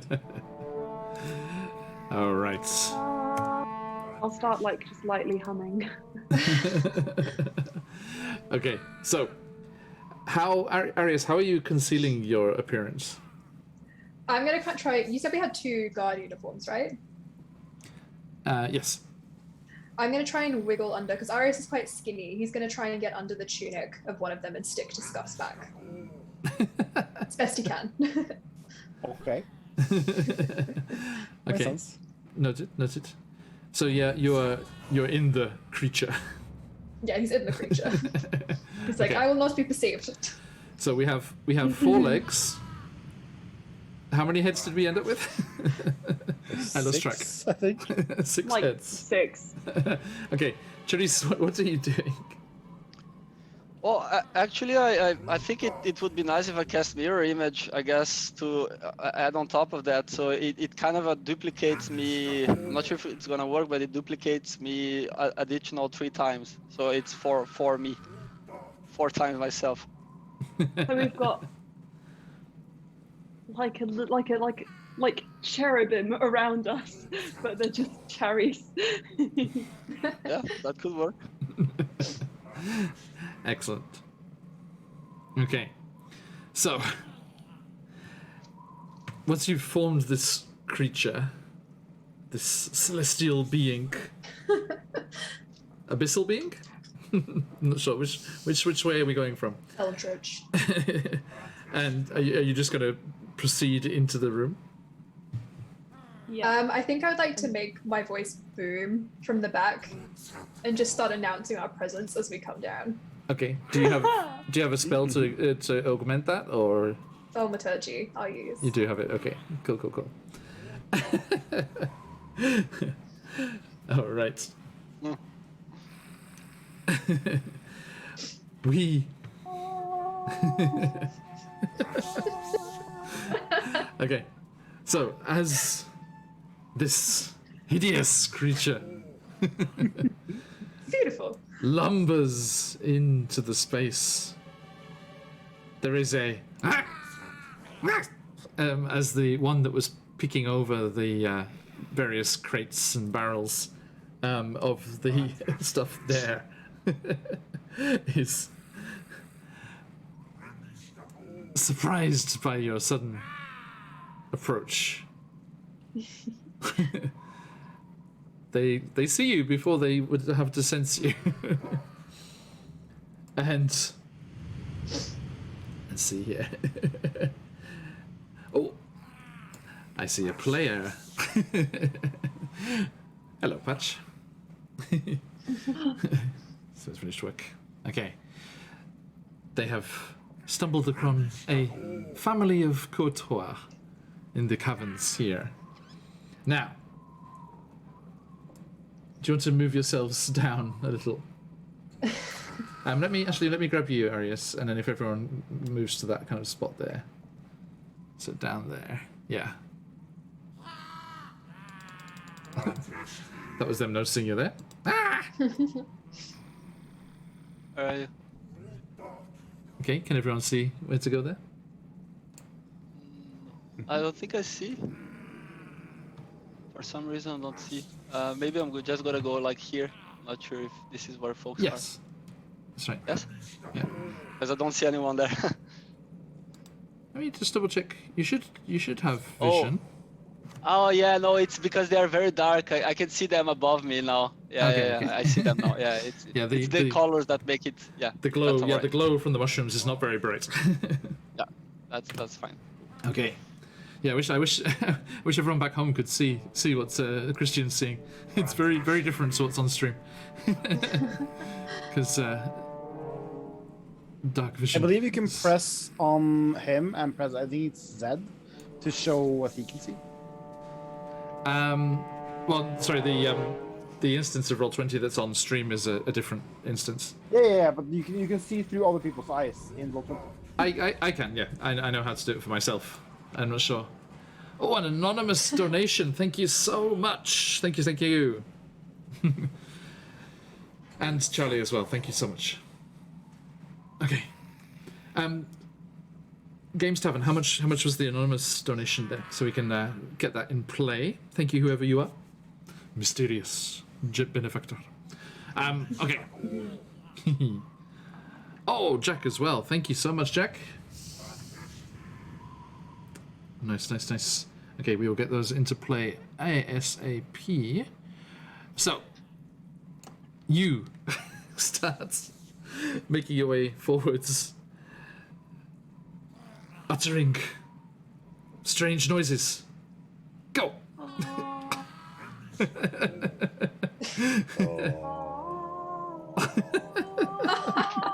It's a chorus. Beautiful. Okay. Hey, Discovery. And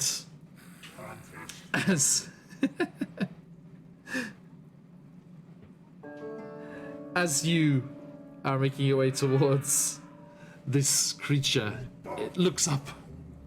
And I think this is the first time I've said this, I need a group performance check. Ooh, Please. Let's try this. I believe in you guys. I think it's a 15. 15 in my case, 15. 14. Disadvantage. Natural one is with advantage. I'm so sorry. Now, you have inspiration, Luce? Oh, I'm gonna use it. 17. Hey, there you go. There we go. Plus 1, 18. Excellent. So let me just go down the overlay again there. So Luce was 18, Therese? This was 15. 15. Okay. Yeah, I was Thank you. 15 as well. Arius? 14 with disadvantage. 14. Okay. And Scuff. Natural 20. For a total You're of very good. 20. Any modifier on that, Scuff? Nope. Okay. Just total of 20. It's a natural. It's a natural. But I mean, yeah, there's no crit performance checks, I'm afraid. Critical performance. Okay, Very good performance. that's not bad at all. Yeah, there's an average of 16 there between you. Okay, as you lumber into the space, pretending to be some eldritch horror and being from beyond, and the Kuo-toa turns, and it's already bug-eyed, fish kind of eyes go even wider as it sees what must truly be the source of its faith, lumbering towards it. Now, the two regular Kuo-toa are very impressed. Let me bring this other one up here as well. As they come running towards you, just like kind of like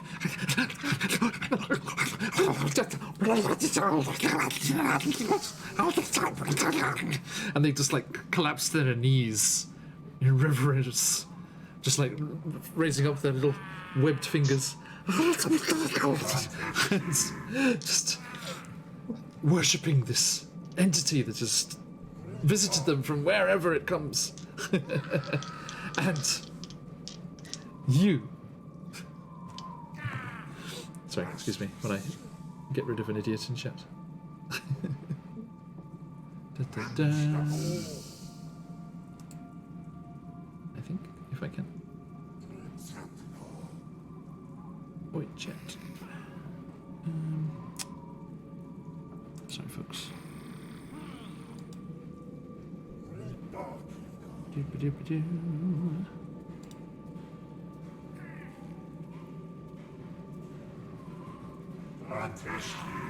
All right.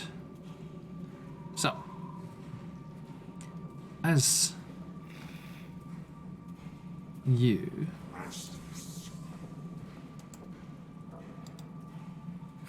sorry, to quickly sort this.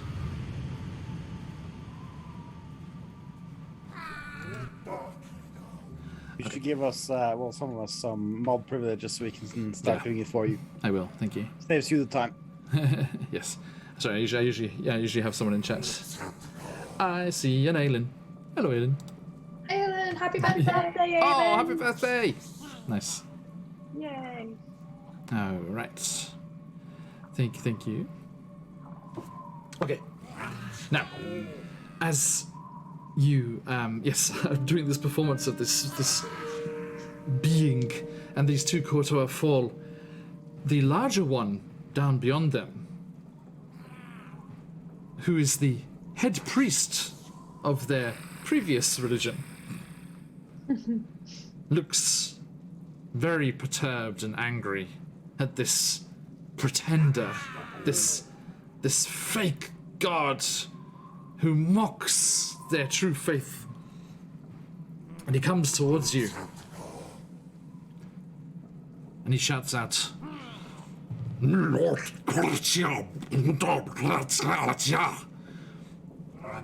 Arius, you pick up from the bits and bobs of Aquan kind of scattered through there that he's just saying, yeah, he's like, unbelievers! How dare you? And he just kind of kicks over one of those smaller Kuo-toa that was prostrate before you. And he's like, he's like, begone this place, fake god, basically. Can we see the statue at all that they had before? Yes, yeah.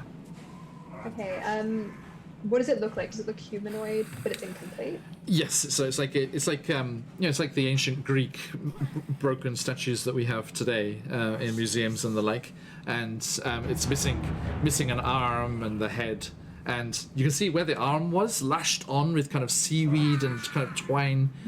There is a large crab claw, and then balanced on the top, at the moment, there is a kind of large wooden crate with a rough kind of face kind of daubed on the front of it. And Okay. but you think that's what they were trying to replace. They were looking for something a bit more suitable in the pile of gear that's over on the side. Okay. I will say in Aquan, it is I, your lord. We've come here to help you with your frankly abysmal statue making, which has far few hands, and the head is all wrong. Okay, so give me a persuasion check. Cool. Okay, one's a 16, one's a 19, which makes it persuasion. Yes, with disadvantage. Is this? Yeah, disadvantage. this Disadvantage god- would be an 18. This god seems a bit tired. This god has come a long way, you see. These extra-planar journeys really take it out of you. Okay. An 18 is good. Is very good. Could have been a 21, but Ah, curse you, exhaustion. As this large creature stomps.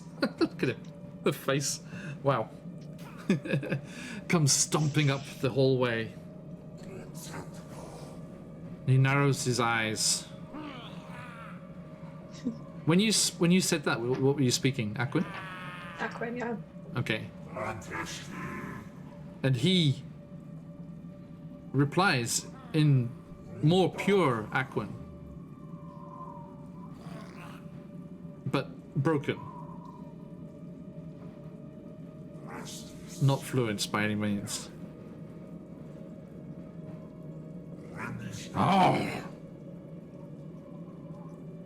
You speak the true language! And like, you don't even have to roll an insight check here. You can see he's bullshitting to try and like cover for what he just said. To cover in front of the other two, the smaller ones. Ah, at last, true language of our God.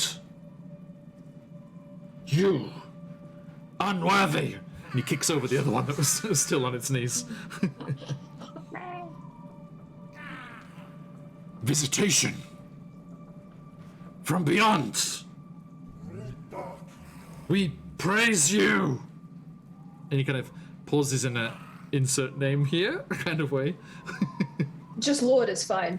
My true name Lord would be unfathomable. is fine. Behold, puny things. Lord is fine, walks amongst us. Lord is fine, that's great. May we see your unworthy statue? Of course.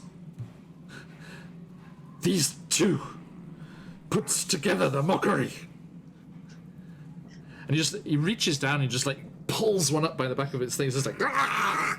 Thank you. Sorry, escape. On point. Just hauls it up into the air. He's like, I shall spill its blood to purify the statue. And he just turns and starts stomping down the room.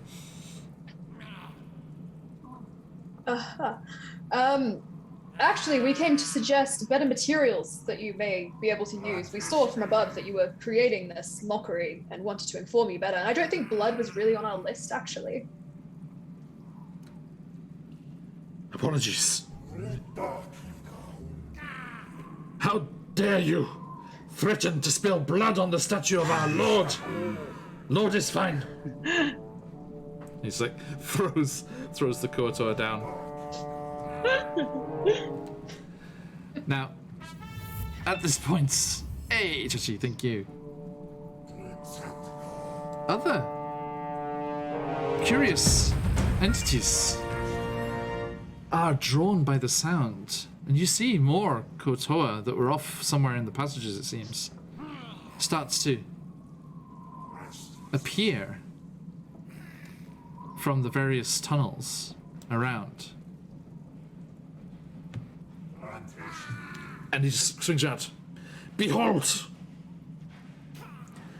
Lord is fine has come amongst us. And you hear the like, Lord is fine? Lord is fine? Lord is fine? Our God's true name, only I know. Now I told everyone else. Yeah. This is why I am the priest, and you are worthless. I really think he should be treating his people better. This seems like tyranny. Make him treat his people better. Tell him that God does not approve. I really Whispers. think that's top of my priority list right now. Whispers. Yes. Do you hear? Getting something shiny? Do you hear, worthless Anybody ones? in your arms? It is Lord is Fine's. Oh. Lord is Fine's vessels. They are amongst us. Their spirits move through this very chamber. They are tortured by your feeble efforts, statuary.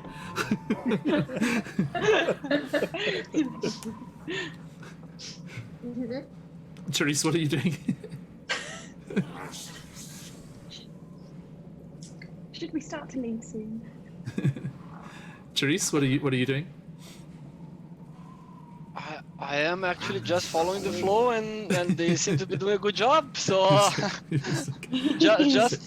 just my copies, my duplicates are there, just chilling, you know. Okay, so all of these various heads are just scanning the room, looking around. Yeah. Okay. Yeah. I think Yeah, if these are kind of like slightly changed versions of Aris's head, then with the kind of frilled ears and the kind of aquatic features, it would kind of look like a Kuo-toa deity of some kind. So yeah, this is working. This is working. Okay, so it turns to you, this large one. What must we do? Well, first of all, you need to completely overhaul your material usage. I see you have used a box for my head. That's just rude, frankly. You must seek out better materials. It just kind of bows his head and just pushes down the Kuo-toa's heads next to him. It's like, apologies. We search. We search. Mm-hmm. I think if you head up the passageway, there is a prison camp that was recently, broken out of. So there might be a lot of stuff in the quarry for you to use. Why don't you take all of you guys, and we'll just wait here whilst you fetch some more Oryx materials. So do we go one more? Do we go one more persuasion check on that? Yeah. Is there any way one of us can assist? Like perhaps through our harmony? I think Take my I think, disadvantage. I think with your effects that you're producing, Luce, that would assist. Yeah. Yes, the equivalent of the help action. So, Arius, give me a flat persuasion check without disadvantage. That was 16. Total. Yes. Okay. He's like, yes. You're right. You lot, unworthies. Go forth. Find something better. And they like, huh? It just boots them in the ass. He's like, go. Find this prison. It is your trial. Prove yourself to Lord Isfine, and you shall be welcomed into their many-headed embrace. I have spoken. Many armed. We got many arms too. Many armed. Oh, perfect. Hug.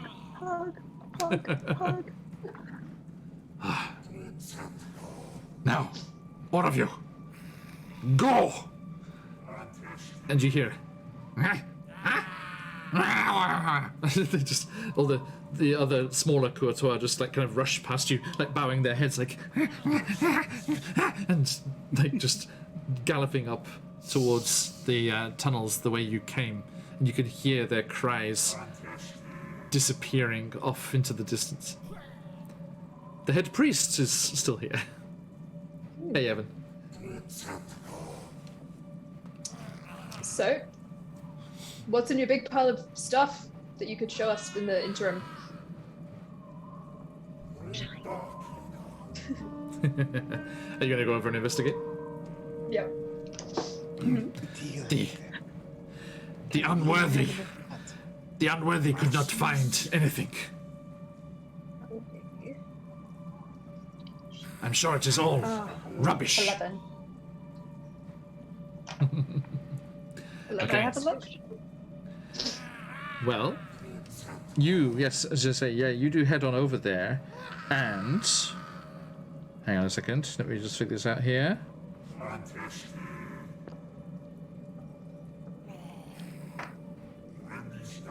Okay, so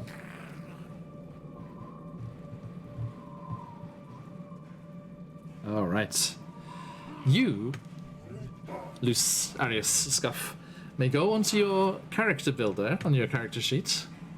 Oh. And actually, I think you can do it straight from your character sheet. I'm not sure. I don't think you actually need to go over there. Yes, if you click on the inventory button, Yes. there should be a big red starting equipment or gold button. Indeed, yes. Yeah. And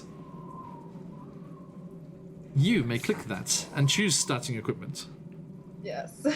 And may each choose up to 13 items, thanks to our very generous viewers. Everyone, thank you so much for the donations already. Remember, today we are streaming. Oh, thank you, Streamlabs. always with the save right there. We are streaming today in the name of Operation Supply Drop, a fantastic charity supporting vets in the US and their families. If you are able to, please consider donating and helping this very, very valid cause, as we are part of the Game Tavern's fantastic charity event this weekend. And do check out the other streams that are happening as well. Our good friends over at Guild Superior and Fried Dice Paradise are also joining the charity streams. So keep an eye out for that. And let's see here. Let me do a quick donate here. Your donations, as you can see here, are helping them out. And don't worry, they have got themselves a chunk of starting equipment, which is what they sorely needed. But your donations can also help them out in other ways, such as inspiration, health potions, and the like. John, can I ask? So when you say we can pick up to 13 items, is that 13 items from the starting equipment? Yes. Okay. Now, if you have, So we can only pick if your up. options are less than 13, we shall find new and interesting things after the session, out of time. Cool. So yeah, let me know how many items that is, in case there are 12 for me. 12. Okay, so we get one extra. Excellent. That sounds like a roll on the trinket table to me. I had 16, so I had to remove 3. Okay. You'll be able to get your hands on them later on. Don't worry. Which 3 did you discard? I'm interested. I discarded a water skin, a mess kit, and a rope. Okay. Assuming that other people will have rope too. So I think that's Fingers crossed. Okay, Arius, what have you found for yourself in this pile of loot? I grabbed a bedroll, a mess kit, some rations, some rope, so scuff is fine. Hey. Tinderbox, torch, water skin, and I got an amulet, some scale mail, a shield, a spear, and a warhammer. Oh, wow. We also have a spear and a shield. Wow, We're we're hanging out. We're destined. buddies. The scale mail is a big blow up. Yeah. Noted. Is the amulet your focus? I think, yes, I'll take the amulet. Okay. Sorry. Out of curiosity. Actually, no, it's okay. Okay. We shall get that moment in a second. Luce, what have you found for yourself amongst these treasures? I found for myself a backpack which has a bedroll in it, a mess kit, rations, rope, torch, and water skin. And then I have traveler's clothes. I was wearing clothes before, but now I have like some more. Yeah, there's prison robes, so that's good to get rid of. Yeah. Yeah. Leather armor, a shield, a spear, a sprig of mistletoe, and a viol. What was the last one? Sorry. A viol. A viol. Violin. Oh, we have some music to accompany you. Okay. Reaching for I'm the gonna sword attach takes the the field. mistletoe to the end of the spear. Okay. Yes, thank you, CZ. Well said. Now, how many was that total for you, Luce? 12. 12? Okay. Yeah, so you also have one more. And any further donations will also give you some interesting bits and bobs. I think Luce should get a roll on the Feywild trinket table, don't you think? Okay. Right. So, Arius, give me a D100. Luce, also give me a D100, please.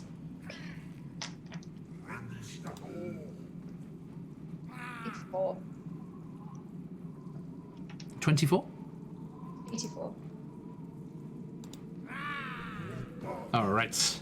So, Arius, amongst all of the bits and bobs, you also find...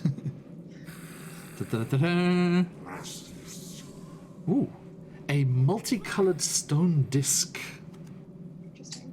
Yes, so add that into your extras there. A multicolored stone disc, which catches your eye. Looks very nice. And, hey, Stopfell. Luce, what was yours? The investigation. No, a D100. A D100. 26. 26. Okay, as I head over to Wild Beyond the Witchlight for their Feywild one. Okay. Da-da-da. Let's see here.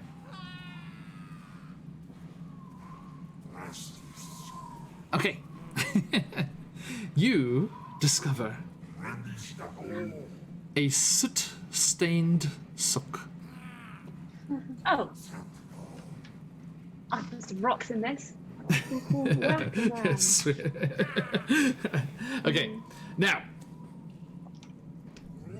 you, as you're picking through all these bits and bobs, like oh, this will do nicely, turning up, putting on the armor here, and strapping on this weapon here, and gathering up this rope, coiling it up, putting it inside a pack, grabbing one of the bags that's there, and and then you're like, oh, this is great, we've got all this gear, Therese, we've got all this gear, and you turn around. And you realise you all just stood there, having just rifled through this pile of stuff. It's the offerings. But as individuals, going through, finding this whole thing, and the large Kuo-toa is just stood there, he's like... Not Lord is fine! Gotta go by. And as luckily, thanks to your efforts, he is by himself. But we have an enraged high priest here, and we are going to need some initiative, I'm afraid. Okay. Yeah, let's do this. Oh, I'm slow. Okay, I'm going to put you all on the loot pile. Just put you over there. 11. That's a 9. 9. 11 with the plus. Not the mighty 9 anymore, I suppose. And we get rid of these smaller Kuo-toa, as they are not a problem. Bye. Bye. Yes, I said bye. Yes. Okay, so turn order here. Let me give all of you in there. Okay, folks. Anyone wants to donate and give them advantage? It would be very, very useful right about now. Okay. Let's see here. Okay, you can type in your own initiative there if you click on the 0 and add that in. Oop. Oh, natural 1 on his initiative. He's just so shocked and Upset that Lord is fine betrayed him. dismayed that Lord is fine. It's not real. He's questioning his very existence. All right. So, let me get those in order. It doesn't need too much changing around. Everyone's pretty much in the right place. Scuff, your military training kicks in and you leap into action. Hang on, folks. Can you see what's going on here? Let me make sure you can see. Yes, there we go. They're right on the edge of the map, sorry. But here we go. Okay, Scuff, your turn first. Arius, you're on deck. Barely see him due to the lighting.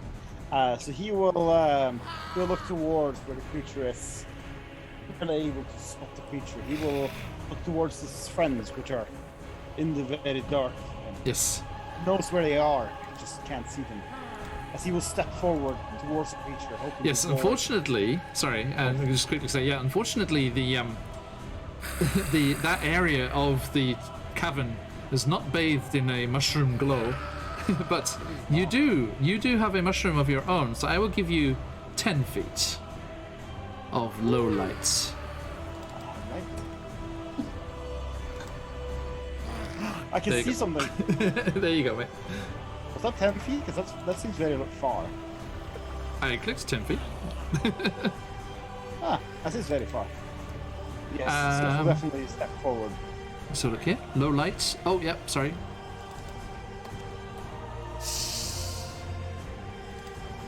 How about that? It seems unchanged.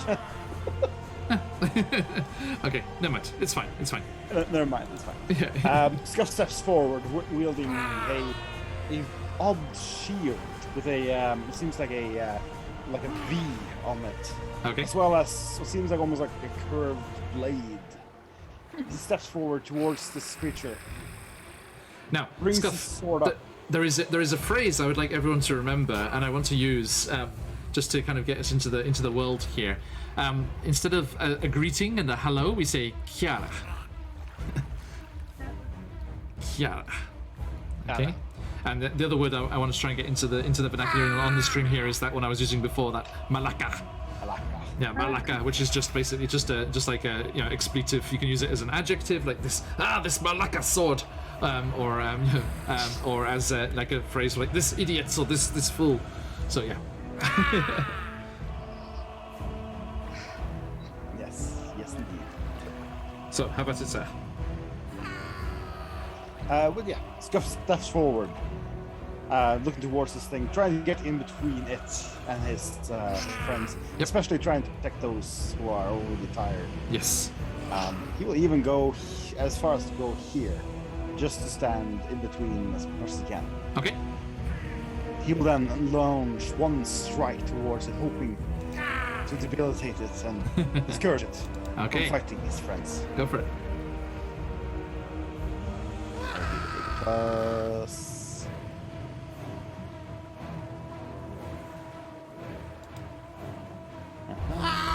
Get the right one so I can actually do stuff.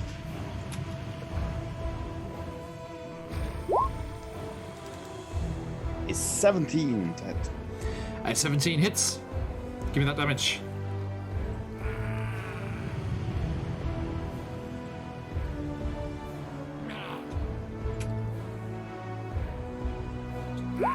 For 8 damage. Wow. Nice. Rolling high roll. Excellent. Okay, so yeah, how do you attack this creature? Scuffle, as I said, step in front, kind of holding his shield up. He's gonna launch what seems like almost like a undercut straight upwards, trying to strike at it. Mostly trying to keep it close to his shield in order to keep his defensive formation. Okay. Thank you. Right. So you do that, and yes, the creature tries to bite at you as you cut through and into its flesh there, and causes it a nasty wound. Anything else? You're done. He's just gonna look to his friend and say, "I'll stay here, in front of you. Stay behind me. Be safe. Okay. Get it. Just run." Okay. Arius, your turn. Okay, Arius is gonna move behind Luce and then up to cage him off from the priest. Okay. That's exactly the opposite of what I said you should do. Arius just goes, and he's gonna try and slap the Kuo-toa with an inflict wounds. Oof. Okay. Is there a roll to hit on that? Yeah. Okay, I'm gonna use dex dice because the letter. It's gonna be 25. Oh, they'll do it. Nice. So he hits it, and I'll roll the damage. Where are my d10s? That one. Therese, you're next. I'm gonna take a photo and send that to you guys. I trust That you. was amazing. We trust you. I guess what it is. It's 2 10s, and then I'll roll the other one. Okay. No, I'll take another photo just because this is amazing. He hits it for 29 points of damage. If I'm gonna send that to the group, hands up. 29. That's a Yeah. huge hit. Okay, how does your I've inflict never rolled wounds that look? I think it would still look like that kind of crackling lightning, but he would sharpen it into almost knives as he hits the Kuo-toa. Okay, so what was the total again, please? 29. 29 points of Nice, damage. huge. Okay, this Yeah. priest of Lord is fine. This priest of Lord is fine is already looking bloodied. Larry Okay. can be brutal, So- even at level 1. Arius, Scuff. The markings on the tokens here, the first time playing on Phoenix Ureki, since we've been doing this, we use the Matt Colville method here. So a yellow dot means they are bloodied, so below half of their HP. If that changes to a red dot, then that means they are either at 10 or lower. they're on their last legs. And Lily, how dare you eat jammy dodgers in front of me? I'm sorry, I'm so hungry. No, I just Wouldn't miss this work I better miss for them a so hot dog? much. Okay, I was also committing the grave sin. that red dot, I guess is the jammy dodger is on its last legs. Okay. Thank you. So, yes, that wound is grievously inflicted, and Charisse, you, feeling you are right to rescue these particular promising individuals, do what? Loose your Oh, I deck. think, yeah, since there is already some people beating this creature, Cherus will just step to this side and kind of cast a fire spell. It's basically similar to what would be a firebolt. Yeah. So she kind of reaches through her hand and extends it, and fire starts to pop on her hand, and she throws at the creature, attempts at it. So I'm gonna roll a d20 see if it hits or not. Okay. And I think that I might use my inspiration. Let's see, it is an 11. Does Okay. that hit? I can't 11? tell you. You have to make the decision yourself. That's the bet. That's the gamble. Okay, so I'm gonna use my inspiration because I don't think 11 will hit. So I'm gonna roll Okay. once again. No problem. Wow, 11 again. So now you can tell me if it hits. An 11 And Just- an 11. just hits. Oh really? Okay. Yes. Cool. Beats it. So, okay, I'm gonna roll the damage then. That's 5 damage, fire damage. Hey Buzz. Okay. You go get him. Do we have any thingies? No.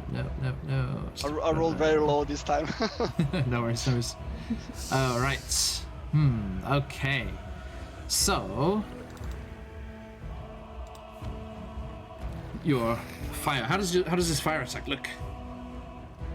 It's basically just a ray of fire. Nothing really fancy. It's really similar to what would be a firebolt. So just Okay. a stream of fire, leaving some smoke as it passes through. Nice. Okay. And yeah, you cause that damage on the creature. All right. Thank you, Luce. What you do? Hello, I am going to slog my way over to the the high priest, and I'm going to hang on. Okay, so they're around half health. That's fine.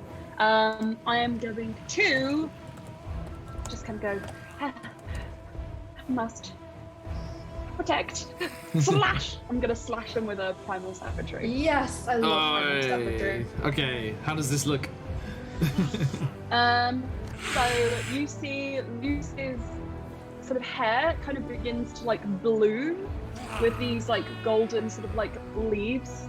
Like they have like thorns on the sorry, Baz just yawned. He's now eating my charge. No. They have like thorns on the roots of them and on the stems. His skin on his fingers becomes kind of like thorned as well. And like his fingers kind of elongated, he just kind of like slashes out. Yes. And I have to make a attack roll at disadvantage. Okay. Look. So that is going to be 13, 7 plus 6. That hits.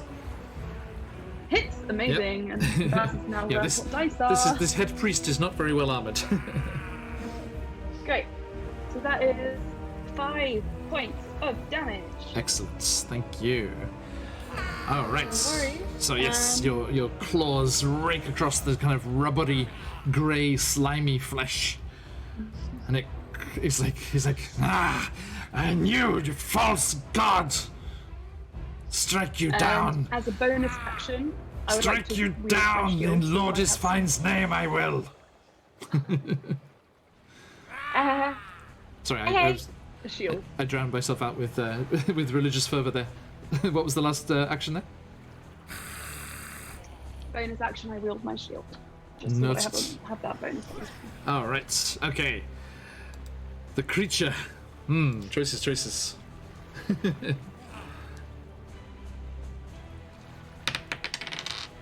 Okay.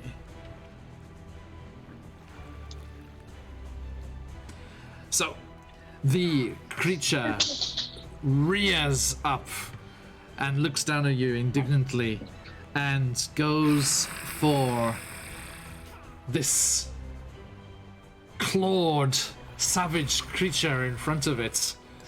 This demon. Hey, Alicia, thank you so much. Welcome, welcome. And You can't get me. let's see. Indeed. I'm thinking. Okay. They bring forward their vicious, pincered-looking staff that they carry, and you're nervous that they're going to wield it towards you, but instead they just gesture it in your direction, and they're like, "Lord is fine," and they cast Sacred Flame as blue-greenish, watery-looking flames spill forward from the staff. And I need a dexterity saving throw, please. Okay.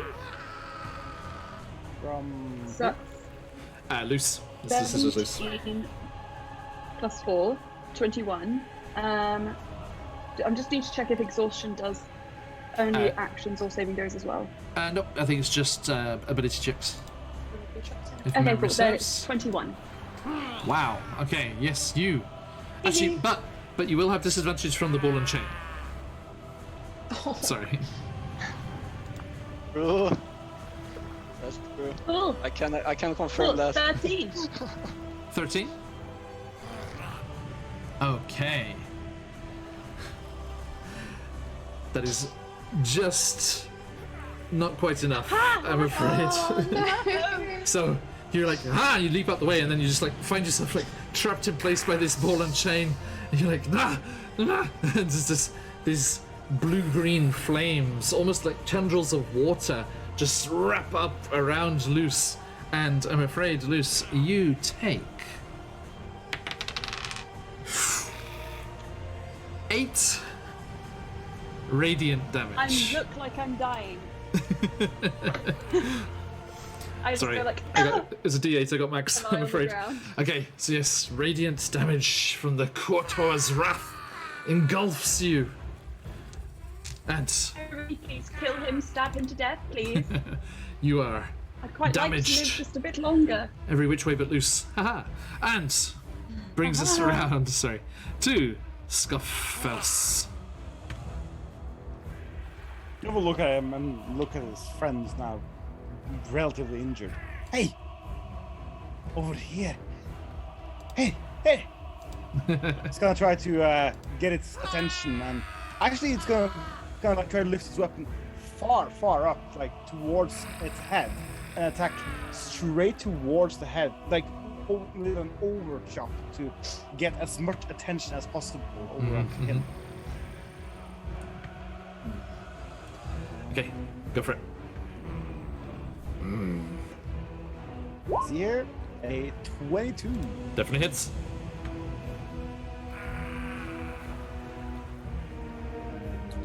And that would be a 5. All right. Okay, so yes, you Chop comes in.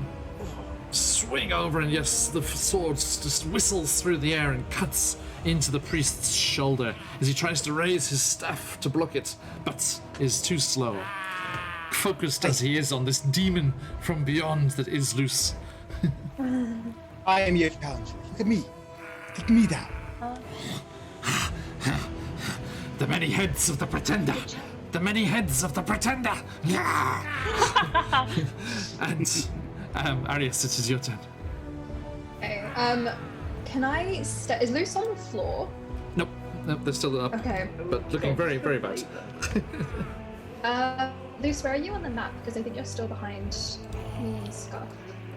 I'll move them there and there, but they're just next to you. Okay.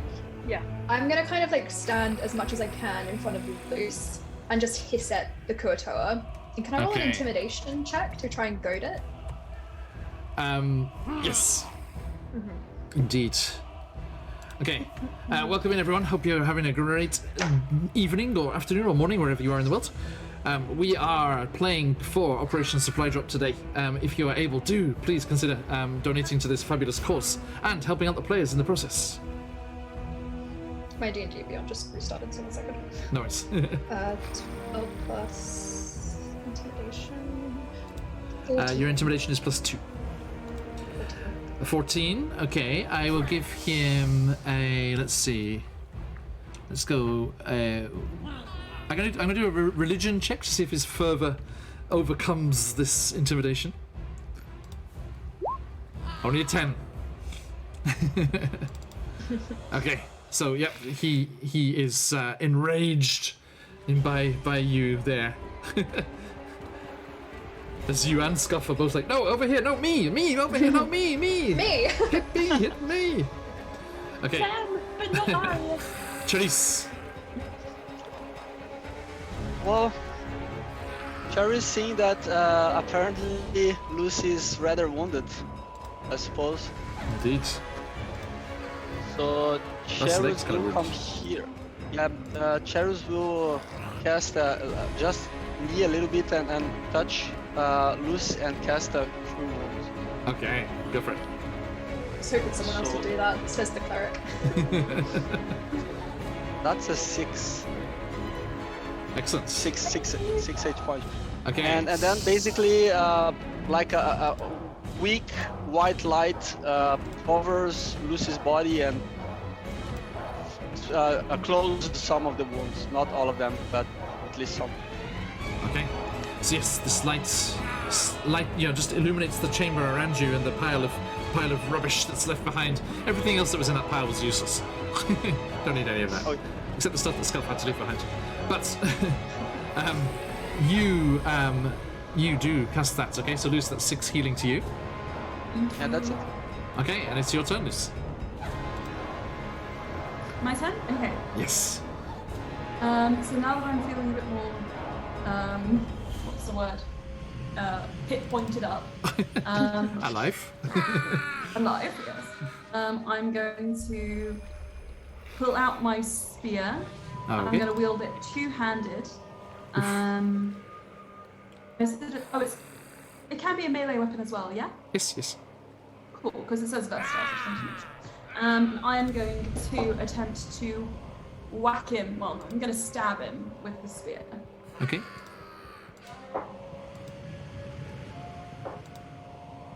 So that Yeah, is so it's a +2 to hit. yeah, 13 to hit. 13 hits, and then it says a D8 because it's double-handed. Thank you. Oh, I'm sorry, the cat hit it.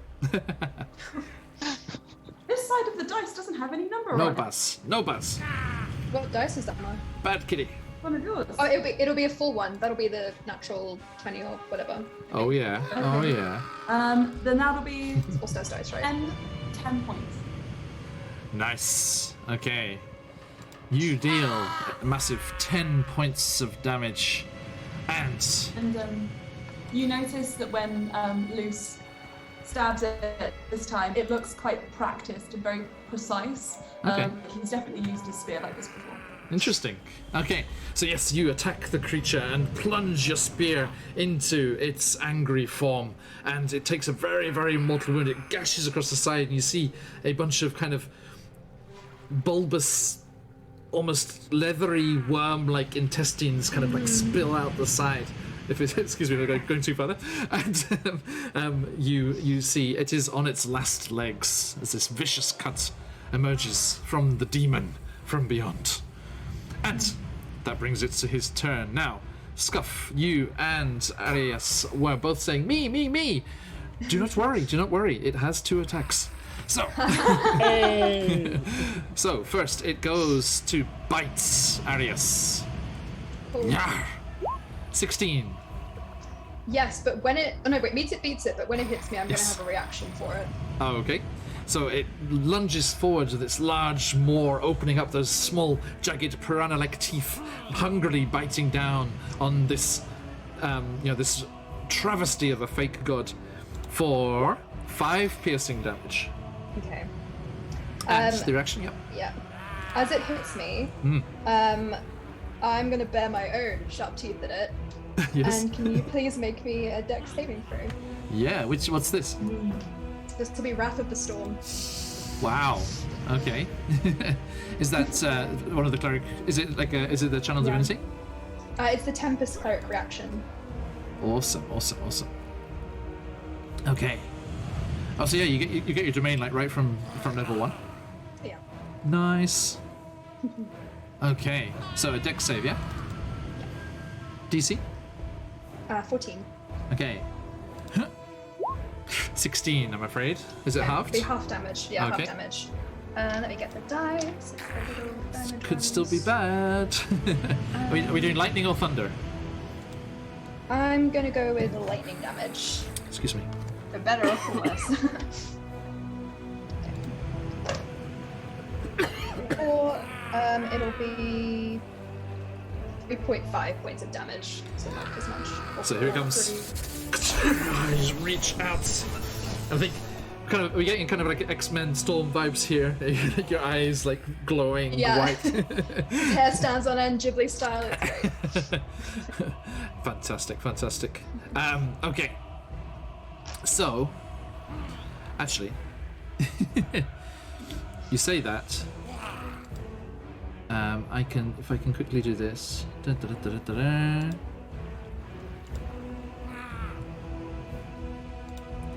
I do that, and then this. I think what you're referring to, Arius, is something like this.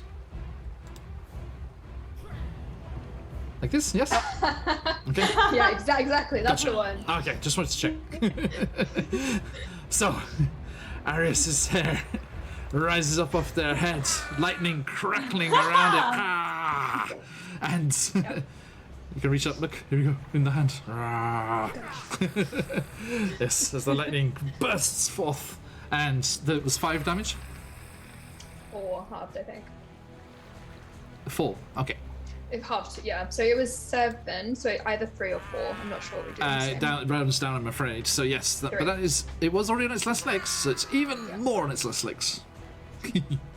Okay, so looking very, very westward as the lightning crackles around its form. It's like, unbelievers, righteous fury.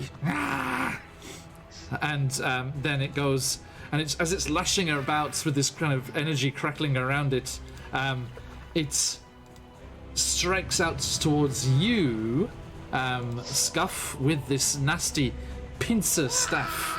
Nasty tooth pincer staff that it has. That is a 15. The question is, would we have been able to put on a chain shirt? Yeah, like I was saying, it was the fact that you were like separated out and were like trying on the stuff and like putting it on that like gave you away. So yes. And that is a miss. As it hits the Okay. So yes, it just clanks harmlessly off the mail. He's like, what is this? Fish scales. But too tough. No. Unholy fish scales. Okay. And he is unable to get you there, and it is your turn, Scuff. Let's go. Now, Whack he him. can't understand what I'm saying, but I'm still gonna say stuff to him. So that's up to him. Yep. So Scuff is gonna look towards him and tell him, "This will treat you, and this will teach you to treat your underlings better, or not, because you're gonna be dead. But stop treating underlings bad." As he's gonna ram forward, kind of almost embrace him and try to just jab his blade, his short sword, into the side, kind of where the Kuo-toa is already bleeding out. Yes. Like presence. All right. So roll me to hit there. A7 Is not enough, I'm afraid, as it spins aside and moves out of the way, and your blow kind of skids across its slimy skin, and it's not enough, I'm afraid. Anything else? Nope. Okay. Arius. Yeah. The- I will see. Now, that he's do failed. you go by the goddess's true name or the bitch queen? Which is your favorite? The other name in canon He would name. he'd recognize both. Okay, so with the bitch queen's fury flashing through you, what do you do? Yeah. He's gonna take his warhammer and slam it into the wound. Okay, roll me that attack, please. Okay, not bad, not bad. 16. That hits. Okay, so the damage. What? Hold on. Proficiency with the warhammer. Okay, so I'm proficient. That is 8 damage.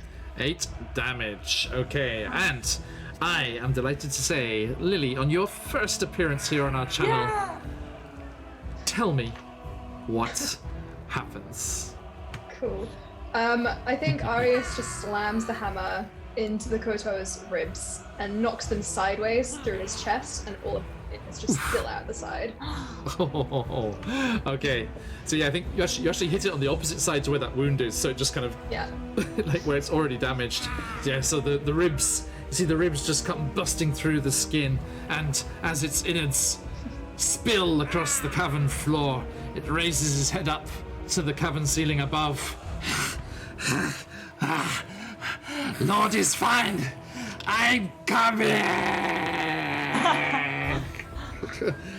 And collapses to the floor, one arm reaching out towards the shitty statue. And you are victorious.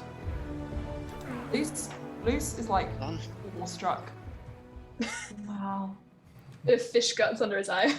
Wow. Okay, nicely done. Is everyone okay?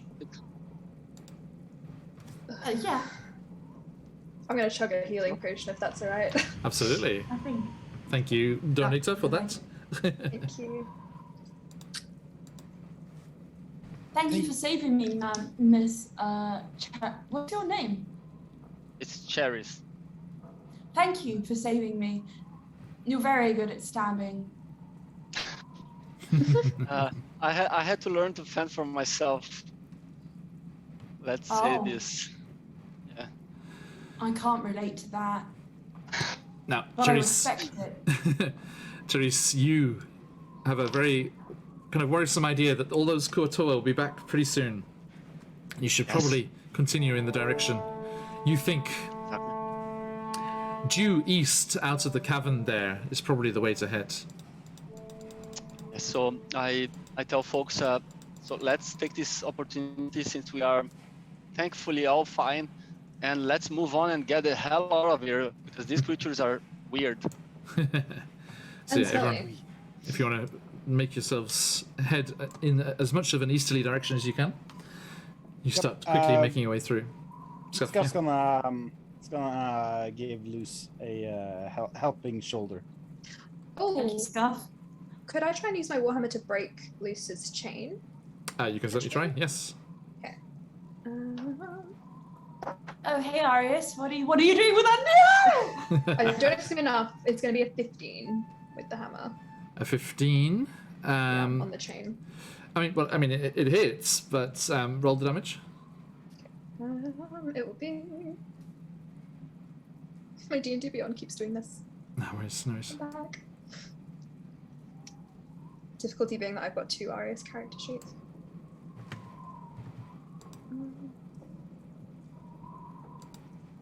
Sorry, guys. Okay, 1d10. I'm just going to do it on here. It's going to be a 7. Okay, you smash your warhammer into the chains, and there is a big spark, and you do see quite a bit of damage is done to them, but it does not break through it. I'm afraid. Oh, you were trying to help me. Please continue. Could I hit it again in the same spot? Cherries, you don't want to push your luck. You think you should make a move. Like, go, go, go. Oh, Sorry, wait. Reese. Oh wait, this is the penance I deserve, really, after lacing our food with mushrooms. Okay, so make your way through the tunnels there. Can you still hear me? Okay. Yep, there you go. Yep. My camera is frozen, but let's keep going. No problem. Okay, go for it. Scuff, why does your thing always do the counter every time? Wait, what was the counter? Like when you're moving your token, it's like counting the distance, like arrows with arrows. Oh, because I use when I drag, I right click for the exact direction because it's fun. I see. It makes you move in like actual, directions instead of just. Yep. Well, we usually use the cursor keys and stuff, so. Okay, so everyone gets a glimpse of the mushrooms light because Therese is in the lead. Yay! Mushrooms. Mushrooms. That's how colourful it is for Therese and Scuff, everyone. Much more colourful Scuff than is- the other Wow, night visioned very people. colorful. Okay. So yes, as you go charging through the caverns there, you, as you are moving, do hear the sounds of water and the waves getting louder. And as you emerge from the narrower caverns, you hear a very strong... Oh, we lost CZ. No. Come Just back. resetting the camera. Oh, okay. Just resetting the camera. No, it's nice. Just shifted people around. Sorry, folks. I'll have to shift everyone around again because, unfortunately, unlike Discord, when you turn your camera back on, it does not put you back where you were. Really? Nope. I didn't know it would happen. Sorry about No, it's that. okay. No, it's okay. Don't worry. So you emerge from the tunnels and find yourselves out on the edge of a large subterranean lagoon. As you can see, the edge of it there.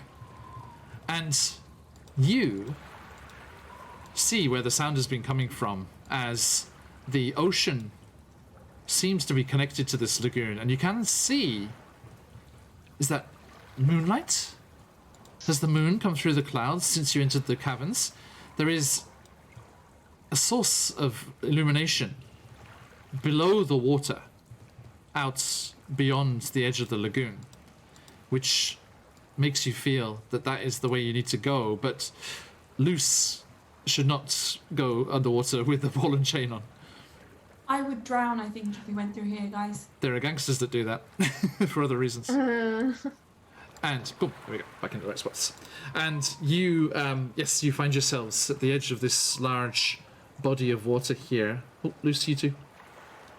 You go. Oh, sorry. It's okay. There we go. You're Friends. left behind. Where are Can you, I friends? perhaps make a suggestion? There you go. Come here. There you go. What if we decided to pause so that maybe we could right the wrongs that I've done to myself and Arius and lose that exhaustion and maybe take some time to hopefully remove this chain? I know it's a little bit selfish, but I do worry that if we meet more of those kinds of people, we might actually just die. Luce. And I have a bucket list to get through. Luce. Why? Look Think this is Look to the northwest. Oh, I don't think this is the best place to rest. How about we get outside first? oh, hang on, excuse me, everyone. Let's run away. Therese, you see Luce turn towards the kind of opening behind them, and you hear a strange kind of slurping, wet sound. And you, as you moved up there, you step up next to them, and you see that beyond the entrance to that little cave mouth there is a large rock pool, as if this water spills up and over the edge of the main place here. Yes, thank you, Iris. Now everyone can see. And there is a gigantic sea anemone. Right, you know those kind of like jelly-like sea anemones that attach themselves to rocks, and then they unleash those tentacles out the top of them. There is a gigantic black sea anemone-like mound of almost gelatinous material moving in the darkness beyond the entrance to the cavern, and it slowly starts coming towards you. Now, Therese, you know about these creatures. I'm going to move it closer. There you go, so you can see. Ignore the ogre being destroyed by it.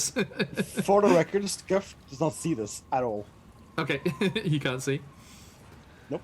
Okay, so yeah, you just hear this strange slurping sound. And Therese, you know that these creatures, they do sometimes appear, and actually Arius, you would know as well, in the oceans around in the Bay of Chessenta, they do exist. These creatures excrete a very powerful acid, which they use to dissolve and digest anything they can get their hands on. Interestingly, Therese and Arius, are you ahead of me, Arius? Yeah. Arius is thinking we could use that acid. You are well aware that it is equally destructive to wood, metal, and the like, as well as just organic matter. So what do you do? As this thing is slowly coming towards you. It's very slow. Do we have fast? Oh, it's slow. Okay. How quickly does it dissolve? Like, I'm trying to weigh up if we bring loose to it or we bring the stuff to loose. Let me quote for you. Quote unquote. It can eat through 2-inch thick non-magical wood or metal in 1 round. So the merest, especially with the damage you've already done with the Warhammer, the merest suggestion of this creature being against the metal here would destroy it, you think? Okay. I look at Luce. I look at the creature. I'm like, we don't really got any other options. There You want must me be to other become better acquainted with ways. this ball of slime? Okay. Acidic ball of slime. So There must be less risky ways of doing this. Oh no, I'm fine with it. I'm fine with it. It's gonna be an experience. are there rocks Oh? anywhere? You're on dry land where you are now. It's kind of it's just like schlepped up out of the water that's in the cavern beyond, and it's slowly moving across the rock surface towards you. Oh, that is horrible. Okay. Do you Terry think says if we that- get its attention, it might awaken Yeah, and Scott. start shambling? Let me give you the full wonder. Oh, okay. That's fine. Cherry says that maybe if we're fast enough, just try to put the chain contact with that creature, then we can just run away and swim. That's what I'm thinking. Doesn't Maybe it look let's take a like- chance. Don't let it touch you. It'll probably suck you in. Yeah, no, we can. It must only touch the chains. Is it coming towards us? Very, gotta very hurry up. slowly, yes. Yeah, Luce, why don't you walk briskly towards it, dunk your chain, and then come back? Okay, and then we will address the problem of that I can't swim. Okay, I pick up the ball and chain and then I start hobbling towards it. No problem. So, how are you going to get the exact part of loose in the right place? What I'm going to do is I'm going to start from the ball Yes. and I'm going to slowly just disintegrate as much as I can, imagining it's going to get easier to manipulate because the weight will become less and less. And I'm going to take tiny steps backwards every time it comes closer.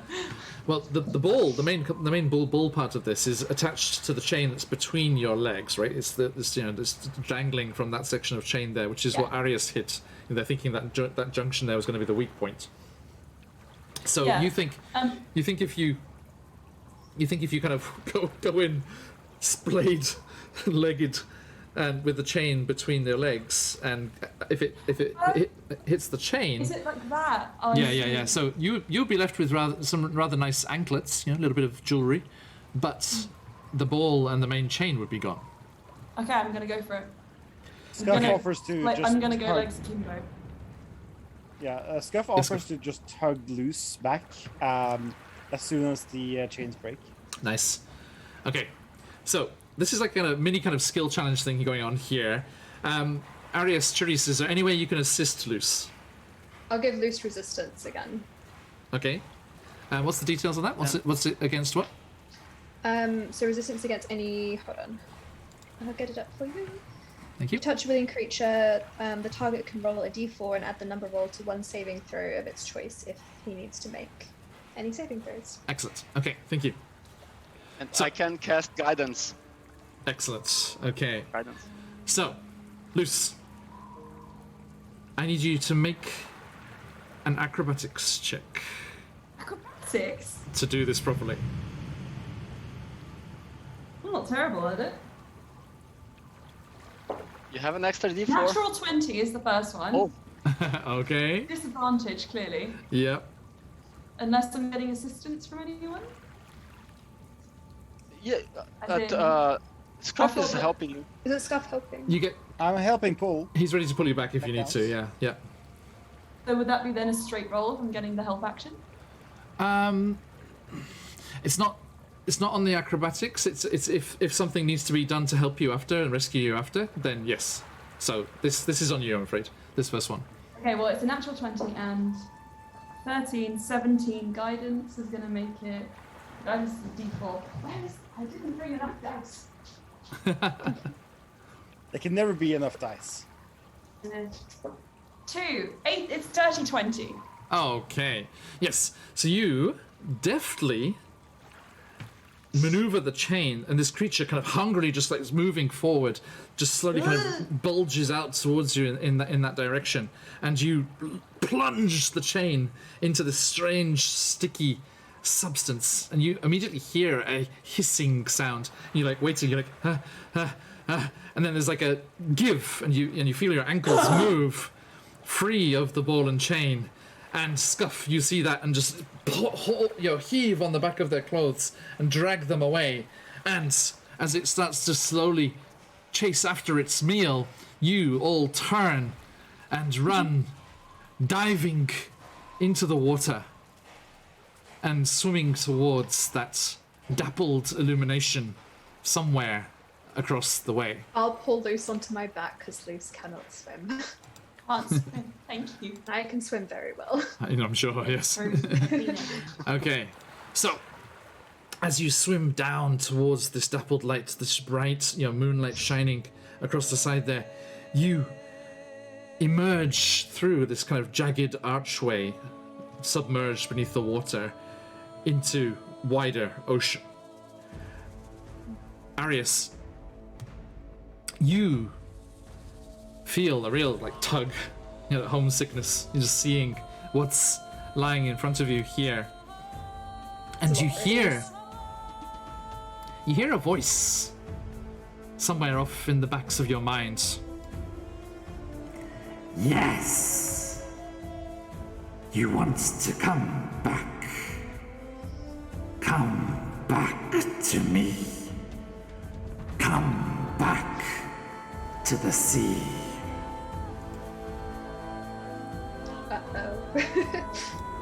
And how do you react to that? Could I roll a nature check to figure out which way to the nearest shore? It's. I mean, you've come through a hillside, so it's directly to the left and right of you. Either way you want to go, it's fine. Cool. So I'm going to scramble to the shore.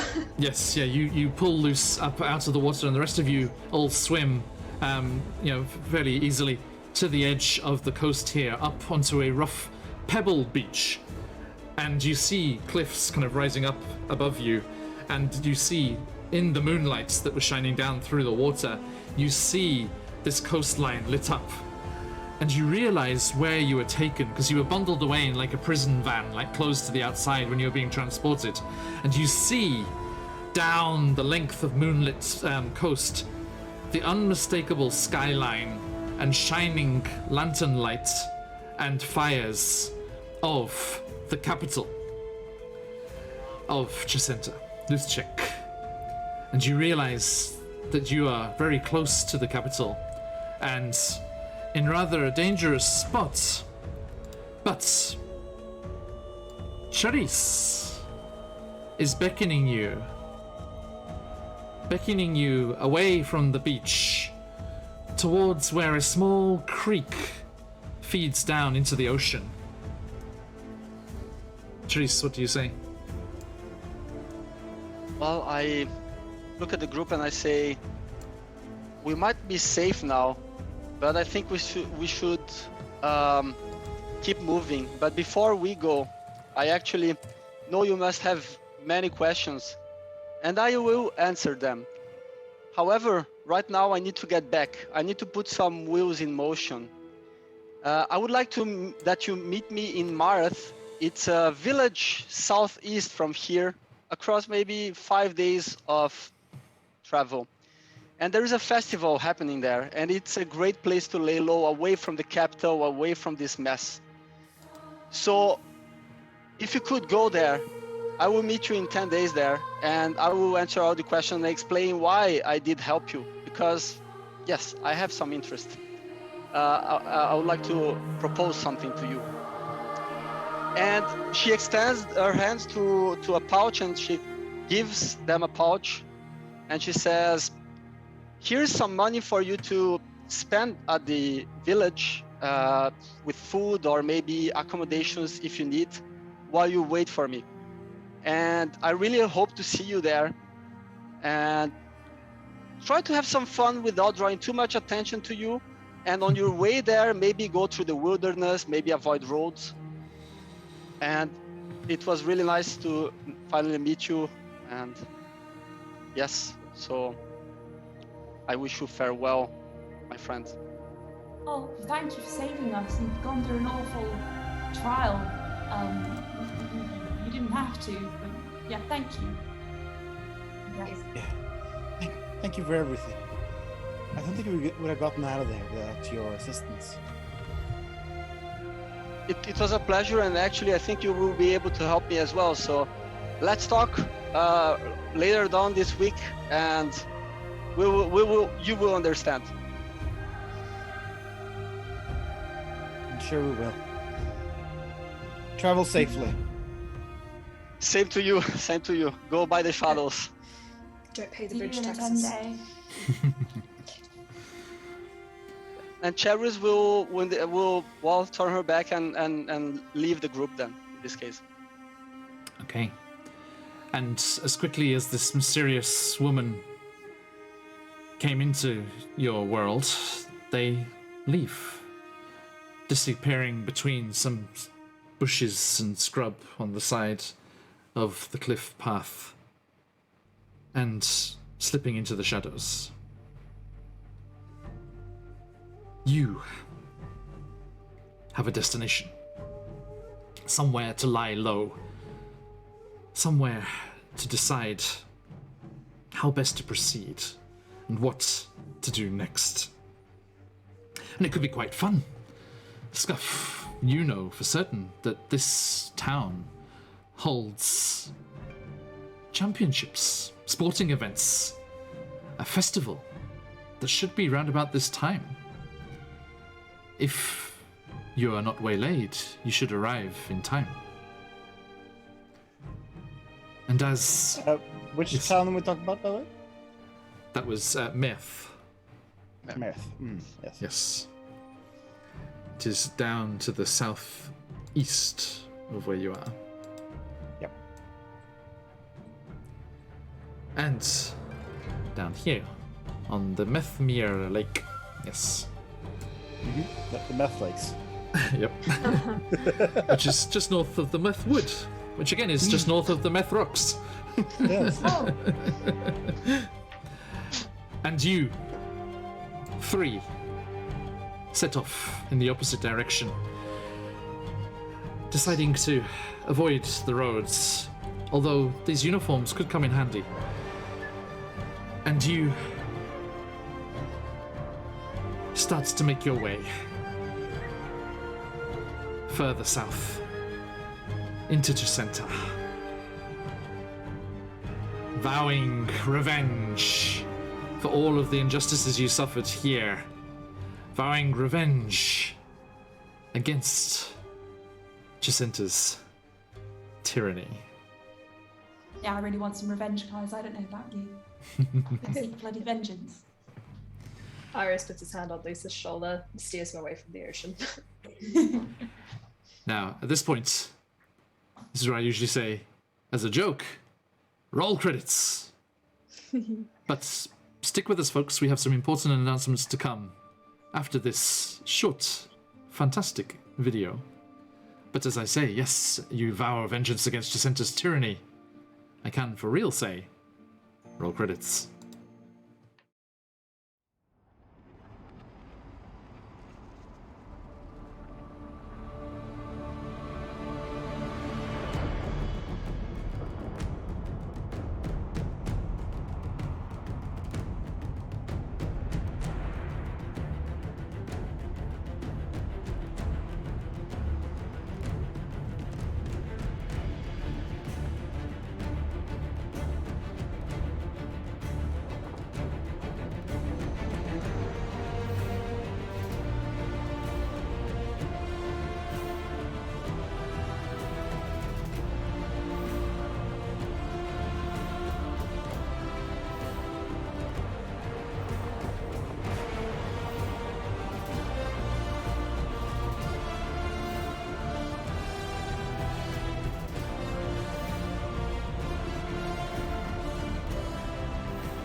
All right. Isn't that beautiful? A huge thank you to QuestJunkiesUK. Patch, so good. And you got a glimpse of Patch's character there, who will be joining us on the road, we hope, very, very soon.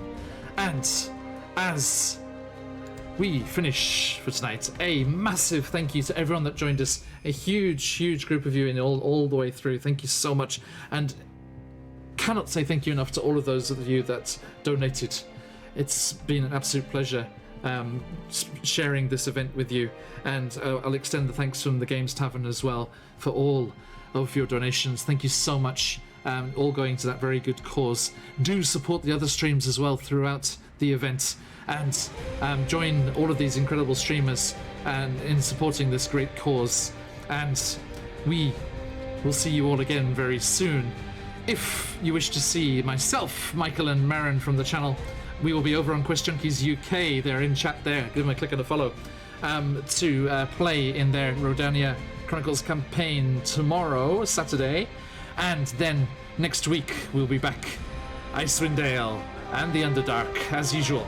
And we will be not back here in Chessenta, I'm afraid. We are going to be playing every other week, but we will be back here in 2 weeks to see you again. Another massive thank you to the author, one of the co-authors of this module, of this adventure. Thank you so much for giving us the opportunity to play this CZRPG. But actually, I believe this is not the only exciting thing you have going on at the moment. Not the only one. I want to thank you for running this. This is really nice. I really appreciate, and I appreciate the players for also accepting to run this campaign. And what I would like to mention actually is that I have a Kickstarter that is about to launch on Tuesday, and it's going to be a very nice Kickstarter. I think that John will put the link at some point. Indeed. And let me give you this rather nice graphic here as well. Yes, okay. Amazing Encounters and Places. That's the name of the Kickstarter. So you get 8 locations with lore, 56 encounters, 64 maps, more than 200 pages, gorgeous art, and so on. So make sure to notify through that link. And all backers who back on the first 24 hours will get a special reward. It's going to be a one-shot with a brand new creature that will hunt your party. And in a 60 by 60 map, it's a very huge map with up to 70 digital versions. And you can even maybe get them physical. So make sure to notify, and it's going to be really nice. You will like it. Thank you so much. Yes, everyone. The link is there in chat. Head on over there and follow that Kickstarter. I know I am, to be notified when it goes live. And you too can get access to the incredible things that are within the pages of Amazing Encounters and Places. And all of these various encounters and maps can be tied together in a kind of open world sandboxy kind of campaign as well. The design of it is really awesome. I've had a couple of little sneak peeks, and I'm very excited to see this coming from our friends at CZRPG. A massive thank you, Christian, and we will see you very, very soon, I'm sure. And a massive thank you for joining us as cherries today. Now, thank you, everybody. We will be heading off on a lovely little raid of our own, heading on over to our stream team friends, Play Nerd Allies. So do join us for that. Stick around and enjoy those fabulous people over there as well. And we can spread the love and pay it forward. As I say, do stick around for the rest of the charity events as well. Do make sure that you catch the other streams as they all go on there as well. And let us get this raid heading off, and then we shall say a fond farewell to you fine people as I do this. Make sure I spelt it right. Fine, right. Nice. Yes, okay. So, thank you everyone. Lots of love, and we shall see you all very, very soon. But until then, as we like to say around these parts, oyasumi nasai. Oyasumi nasai. Thank Oyasumi nasai. you. Thank you.